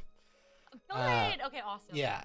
Oh, no. I didn't think it was gonna take us this You're all, long "Oh, to get no." to this day. The perfect time for you to summon the final Titan. No, Perfect. no. Here we go. No, Your it's Titan's a charm. Timothy grips his fingers around Elantari's hilt and just like, all right, if I gotta kill Sylvan, I'm doing it. No, I had this planned for literally this leg of the journey, because I assumed you would get in here somewhere in this time frame. So like literally, it's this day that this thing occurs, Perfect. and it's Day related. lucky day 13, right? Well, it's not day 13. It's like in this stretch, luckily. So we're gonna fast forward just a little bit, because it's a lot of the same for the next couple days. The days come and go. You're staying off the coast. There doesn't really seem to be any sight of anything happening. You can give me 2 more rolls if you want to, Himothy, of your carpentry checks if they matter, or if that was your final Yeah, success. might as well. No, because I gotta go through D4s, I think. Cool. Nope, neither of those work. Perfect. Day 15. Nothing happens during the day, but the night is unique. Sylvan, you had this episode, we'll call it, on day 9. This is about a week ago, on the Veil Island, where you had your hand on Leon's back when he touched the veil, and when he came out of this veil vision, you saw bright white light and then passed out. For you, it was complete unconsciousness. I'm not gonna equate it to like rolling full damage or anything like that, because it wasn't like hit point damage. It was like your body couldn't comprehend what happened in that moment. It was just nothing. You blacked out, basically. And then they brought you to with an amazing heal spell. And so since then, basically throughout the last week of journey, you've probably been around the ship and trying to figure out what happened, and not terribly much has happened along the way. But this night, the moon is shining bright along this coast, and it's like so brightly that you can see the coastline in the darkness. You shouldn't be able to do that. It should be dark enough that like you're just sailing kind of generally where you need to, and there's no like lighthouses or anything to make sure you don't run in to shore, but the moon is plenty bright. It is freezing now. Like the temperatures are well below zero. It is the full-on midst of midwinter, and the further you've gotten out of Manway Bay, and we're talking like over 2 weeks now, and the Central Islands, it has dropped. The bay and its closeness to the equator meant that it was pretty warm, but the further south you've gone, and it being at least midwinter, if not closer to Frostvale, which is the next season, it's cold. And so when you, in the dark of the evening, decide to go above deck and just kind of like look out over the sea, this Dramatically looking out across the sea on brand. Yes. yeah, it seems on brand. You know, Someone also missed the dolphins earlier. Yeah, there were dolphins. I'm sorry. Yeah, they didn't want to talk to you. They only talked to Duzu. Which didn't make sense because he doesn't have speak with animals. Well, they wanted to, but they didn't know that he couldn't talk back. Right, they were talking, but he was just like Yeah, he randomly. just had no idea.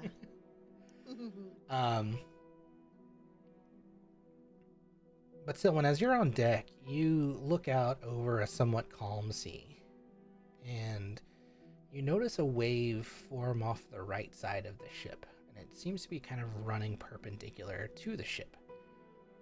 And as you watch it in the moonlight, glints off it ever just so, and you think you can catch a figure in its surface.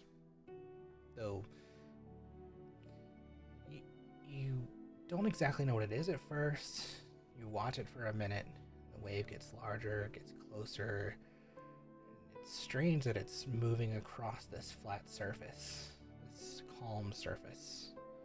And then you can make out what the figure is. Though you've met this figure, you did not really fully see this figure when you met it. Who dat? The figure you've only seen once before, in your death. No. And you remember fully No. in this moment who you serve. And it's not exactly by choice, but by necessity. Oh, no. And it's No. not the one who killed you, but his master. Oh. Great Oh. and terrifying. You look ahead of you, and this wave appears to be coming towards the ship as if it's crashing into the ship. What do you do? Take step back in horror. Okay. Well, that's the first thing we do, and then, what the fuck? This is when. Okay, yeah, you're right about that timing. Jesus. We don't have anything good anymore for spells, because I got rid of anything that might have been useful. So I just want to RP spells. What do you do? You look around. The last thing. Okay, every time I cast invisibility, and you're like, no, that's not the answer. You can cast invisibility if you want to. No, I love the way. If you want to do that. I'll let you do anything you want to. I hate you.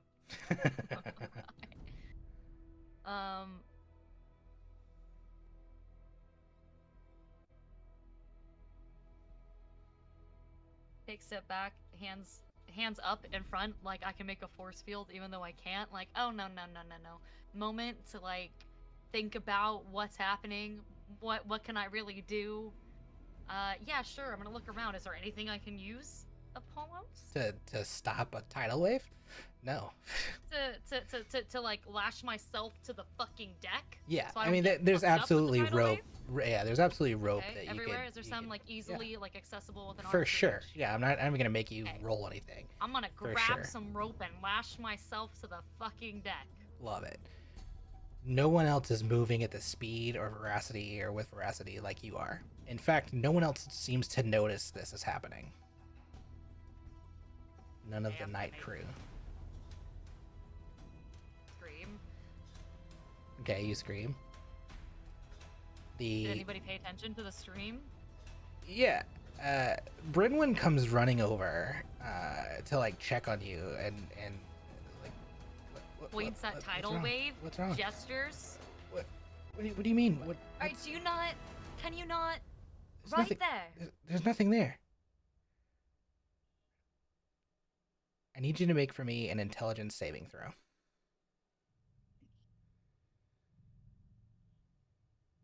The DC is 20. It's almost a good roll. Oh, that is not good. So when you I hate when you feel say that. as you're tied to the ship now, your mind begins to break in these moments. For everyone else, time continues on, but for you, you feel being pulled beyond consciousness into black oblivion. You feel every ounce of pain as what's left of your living spirit is torn from your material body and is thus thrust through a veil space that is traveling through this tidal wave that you can't I would definitely be see. screaming. I would definitely be screaming as this happened. You black out again. After a few moments, the blackness subsides from total darkness, and you can make out the far-off twinkle of stars as you drift. Sensation you've felt only once previously. So when you've died before, the hereafter for you was not pleasant. It was drifting and darkness, cold, void, until such a time you encountered something malevolent in the darkness. A great old one. All you really saw in your first encounter was dark black emptiness, the void of space, and you heard a voice resonating in that darkness. This time, as you enter space, you feel yourself rushed through the astral sea, terrifyingly fast.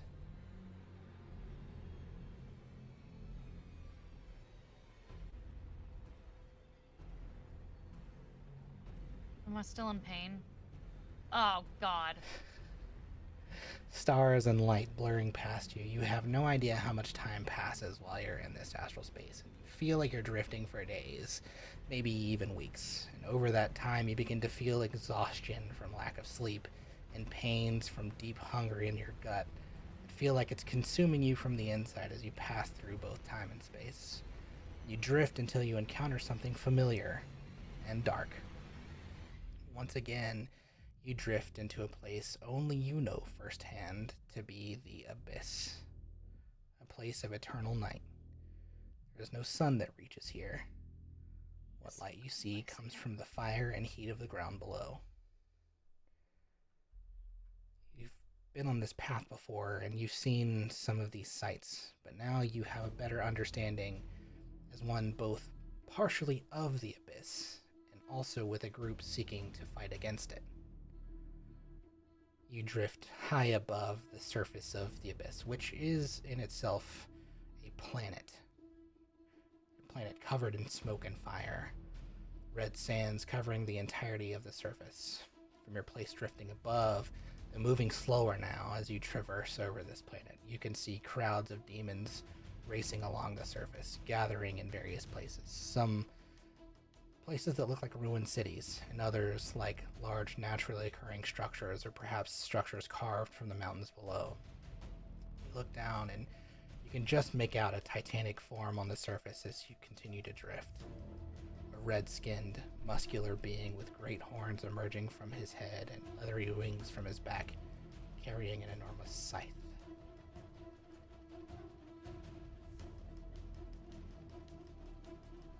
Oh my fucking god.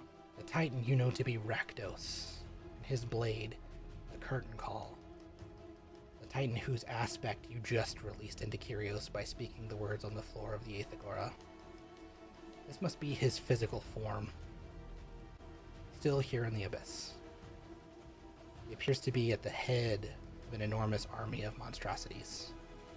Thousands, tens of thousands, hundreds of thousands, all gathering, chanting, preparing. You continue to drift over the surface and pass along when you glimpse another figure, this one seated in a carved stone throne positioned in the midst of a black abyssal city. Even seated, he towers over the medium and large-sized demons, begins to watch. Deep onyx black skin, red eyes, 6 horns on his head, strong and masculine, almost completely humanoid in form, but wearing gruesome, jagged black plate armor. Gratzt. He makes eye contact with you and smirks. Looking down below, you can see the fullness of the city he watches over for what it is. His playground. Fighting pits, torture devices, the corpse of the slain astral elves, and some other figures you don't quite recognize being gnawed on by lesser demons in the streets. This is what he finds pleasurable. The Prince of Pleasure, as he called himself the day he thrust his black blade through your chest. And yet he watches your drifting form from his throne until you drift further beyond, around the surface of the planet to its shadowed side and deeper into blackness. On this side of the plane is nothingness. There is blackness. You remember where you were given your second chance in the deep void. And from the void, you begin to make out a faint red light far off in the distance, what we would probably equate to light years away at the very edge of space. And it grows stronger, but slowly. It begins to illuminate what little light is being given here. Your vision makes out at the edge of what you can see, an enormous figure, far larger than the titans you've just seen. This is truly monstrous, titanic in the truest sense of the word. A figure the size and near shape of the planet itself. The dark black surface. The Prime Titan. Oh no. Oh no, no, no, no, no. Red light grows stronger, and behind the Prime Titan you can make out part of what appears to be a red galaxy. Red stars, not glistening, but burning. A perpetual fire of torment. And then the void space illuminates in a crimson glow, and you can tell the planet is revolving, turning. You see black tendrils move from the side, reaching out toward you slowly, and you hear the sound of enormous chains rattling as it moves.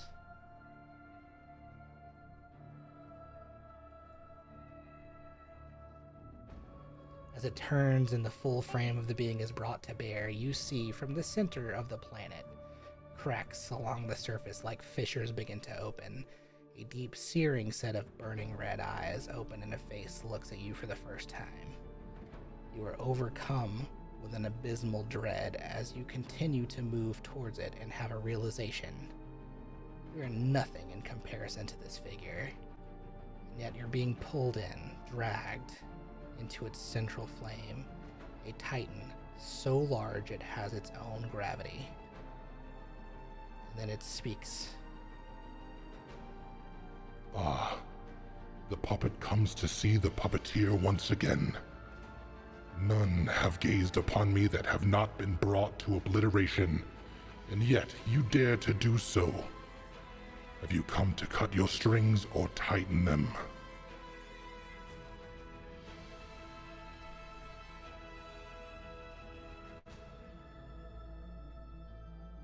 Neither? Why are you You here? called me. I don't know. Starts crying.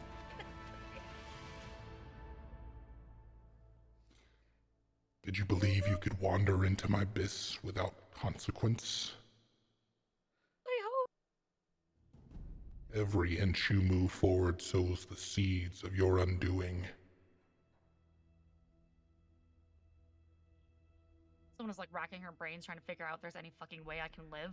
How do I live? How do I live? How do I live? Oh god, how do I live? How do I live? How do I live? Tighten them.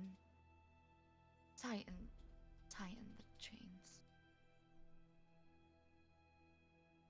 Yes. Yes. Spiral deeper into the abyss. That is my embrace. Let your If you soul are- darken with the corruption you seek. There is no turning back now. Only power, chaos, and the ruin of all you touch. Welcome the descent, for you are becoming my true instrument of havoc. Well, so I have control over like my astral projected form or whatever right now. Like, can I like yeah. can I like kneel? Can I like kneel before him? Kneeling-ish. Yeah, I mean, you can like hunch Ish, down. like on I the mean, you're side, floating. right? Or Yeah. something, right? I'm floating, so Yeah. can I take the kneeling position? For sure. Yeah. Okay, I take a knee. Okay. You Tebow. Got it. Yeah, actually, I think of it more as like Darth Vader taking a Okay. knee before the Emperor. Okay. Got What it. is my what is my bidding, my master? Your resolve pleases me. You have a task.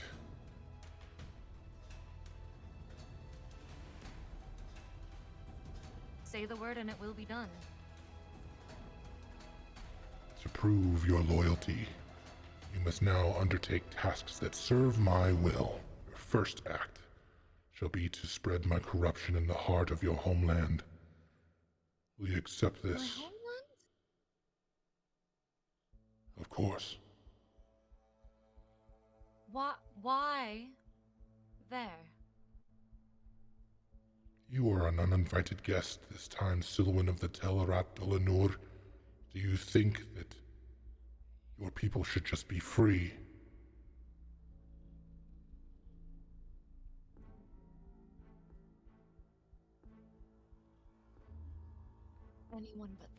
Anyone but them first. Oh, I'm in no position to bargain, but I humbly plead you. You know my terms. Prove your loyalty.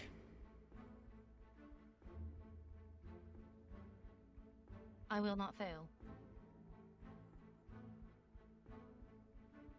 Someone's gonna like get up off her knee, firming her resolve, gritting that jaw and determination. You I are will not but fail. a most of dust in the eye of infinity.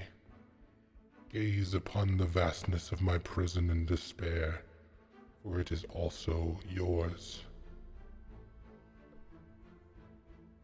Do you want your chains broken? Of course. Will this help break your chains? It is a step among many. Eyes widen in fear immediately. I see concern in you, child.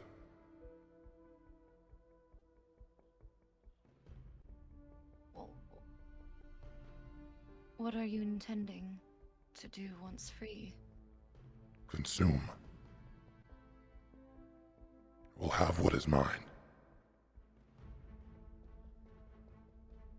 Tries to put a brave face on to hide the fear inside. Deception check against a prime titan. What could go wrong? Oh wow. Oh wow, that's a 25. What'd you think about that? Still failed. Trade! You did nothing! Prime Titan. Alright, well, So- you can laugh at my pitiful attempt. put on a brave face, It's on brave face. and then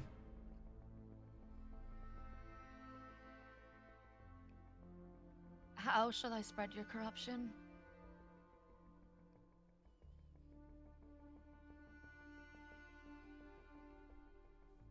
Do not let your friends succeed. That is the beginning.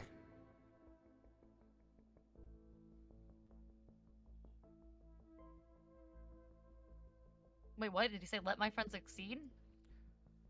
Do not Sorry, let them ADHD succeed. down. Didn't hear the first. Do not let them. Yeah. Don't let them. Don't. Succeed at what? At what? Irish for a sec. They must not strengthen the veil, and you must undo the Aegis.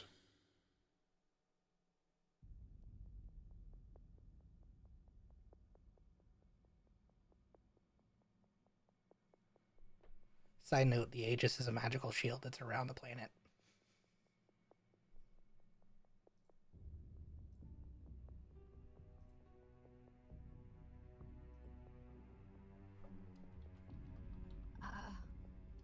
Alright.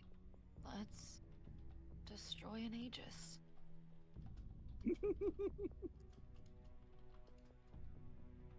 Finger guns him? It is so. You feel yourself pulled back at the speed of eternity.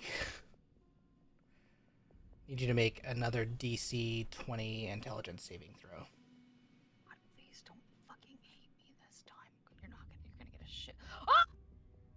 At 20. It's the time to get it. It's the time to get it.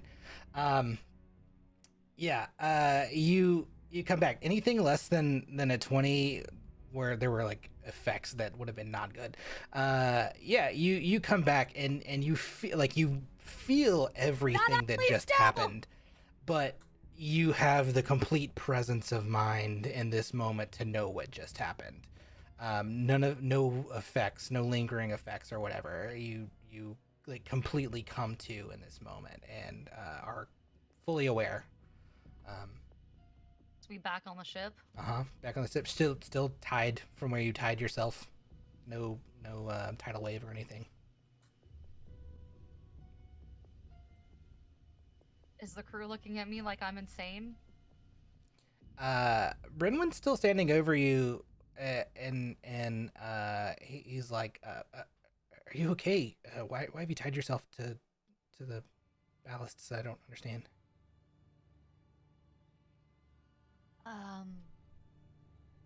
I thought it was the new fad. That's funny. Fad. Well, I guess if it suits your fancy, yeah. And then he like grabs a rope and he like ties it around his arm. And he's like, yeah, I do it too. Sure. Yeah. All the rage. Cool. Yeah, cool.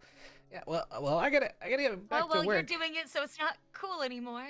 And Oh. unties the rope and leaves. That's mean. I'll get back to it.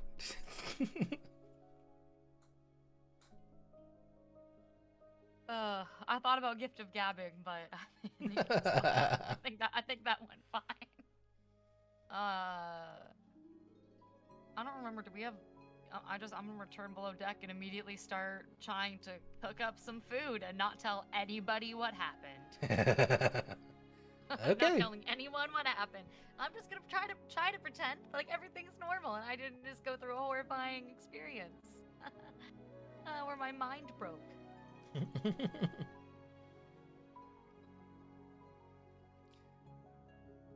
The night continues on.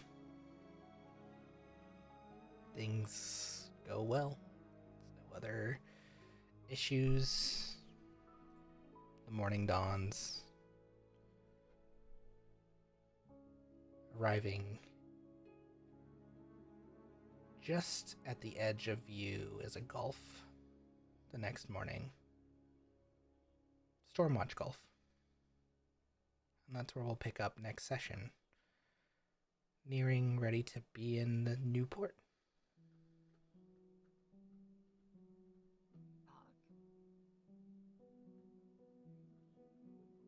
I won't be late next time. Always Sylvan bringing the evil into the world. What? Jeez. Every time. All I Every wanted to Faylene do keeps was telling read a y'all. book. Faylene keeps telling y'all. I mean, funny 'cause Himothy in Faylene his and sleep Sylvan were mumbled somewhere, friends. gonna kill someone soon. Yeah, I gotta kill Faylene's someone. like planning to kill someone as soon as she gets everything out of her that she's That's true. That's been Bailey being over plotted here, for like Timothy weeks. threatening. I've been planning her death for weeks.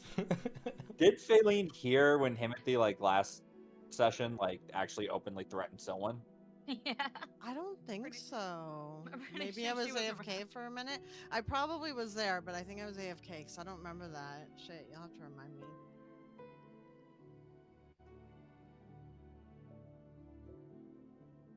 Because if Himothy's on board, I mean.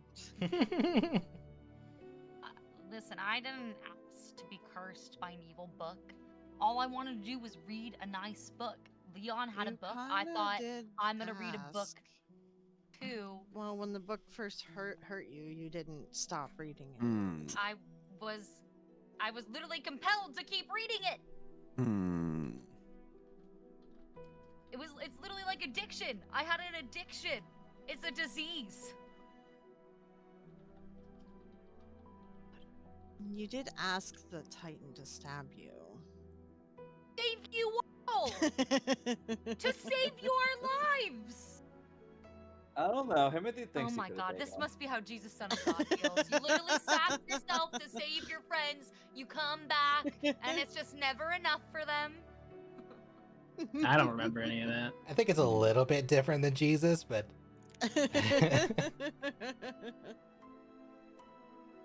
Okay, yeah, Apollos, I see your DM.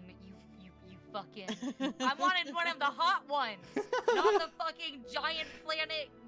Cthulhu your nonsense. whole thing. That's what I like. Hold on, your whole thing was I want Eldritch Blast. I want Eldritch Blast. What better than a literal Eldritch Horror Prime Titan? Yeah, see, you're going dark side. Come on. Listen, I can't complain too much. It was. You did the whole what is thy bidding, my master? I mean, I did say Yeah, that. yeah. Okay, to be fair, I've been listening to a lot of Star Wars soundtracks. If you cared about your own people, you would have let him kill you right there instead of promising to destroy your own people. Okay, well, obviously, I'm trying to still find some way out. You know what? You don't even. No spoilers. No spoilers. Okay, no spoilers. I mean, now we definitely have to go see if she Sylvan's tells mom. anyone. I'm excited Yeah. for an entire arc where Yeah. Sylvan goes and betrays her mother. That's gonna be And we so have to fun. definitely see if she comes to us and tells us that she needs help. Like, we have to wait and see on that. I gotta bounce, everybody. Thanks for playing. I'm in. I'm gonna do the same. Have a good one. Later. Thanks, guys.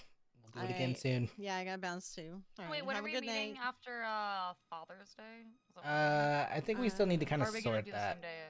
Okay, so Yeah, we're still we'll working on sort it that. out. Okay. Yeah. All right. Cool. Cool. Alrighty, have a good one, everyone. Bye, guys. Later. Bye. Bye, everybody. Seriously, I won't be late next time. Sure. I'm sorry. Okay. Bye. Bye.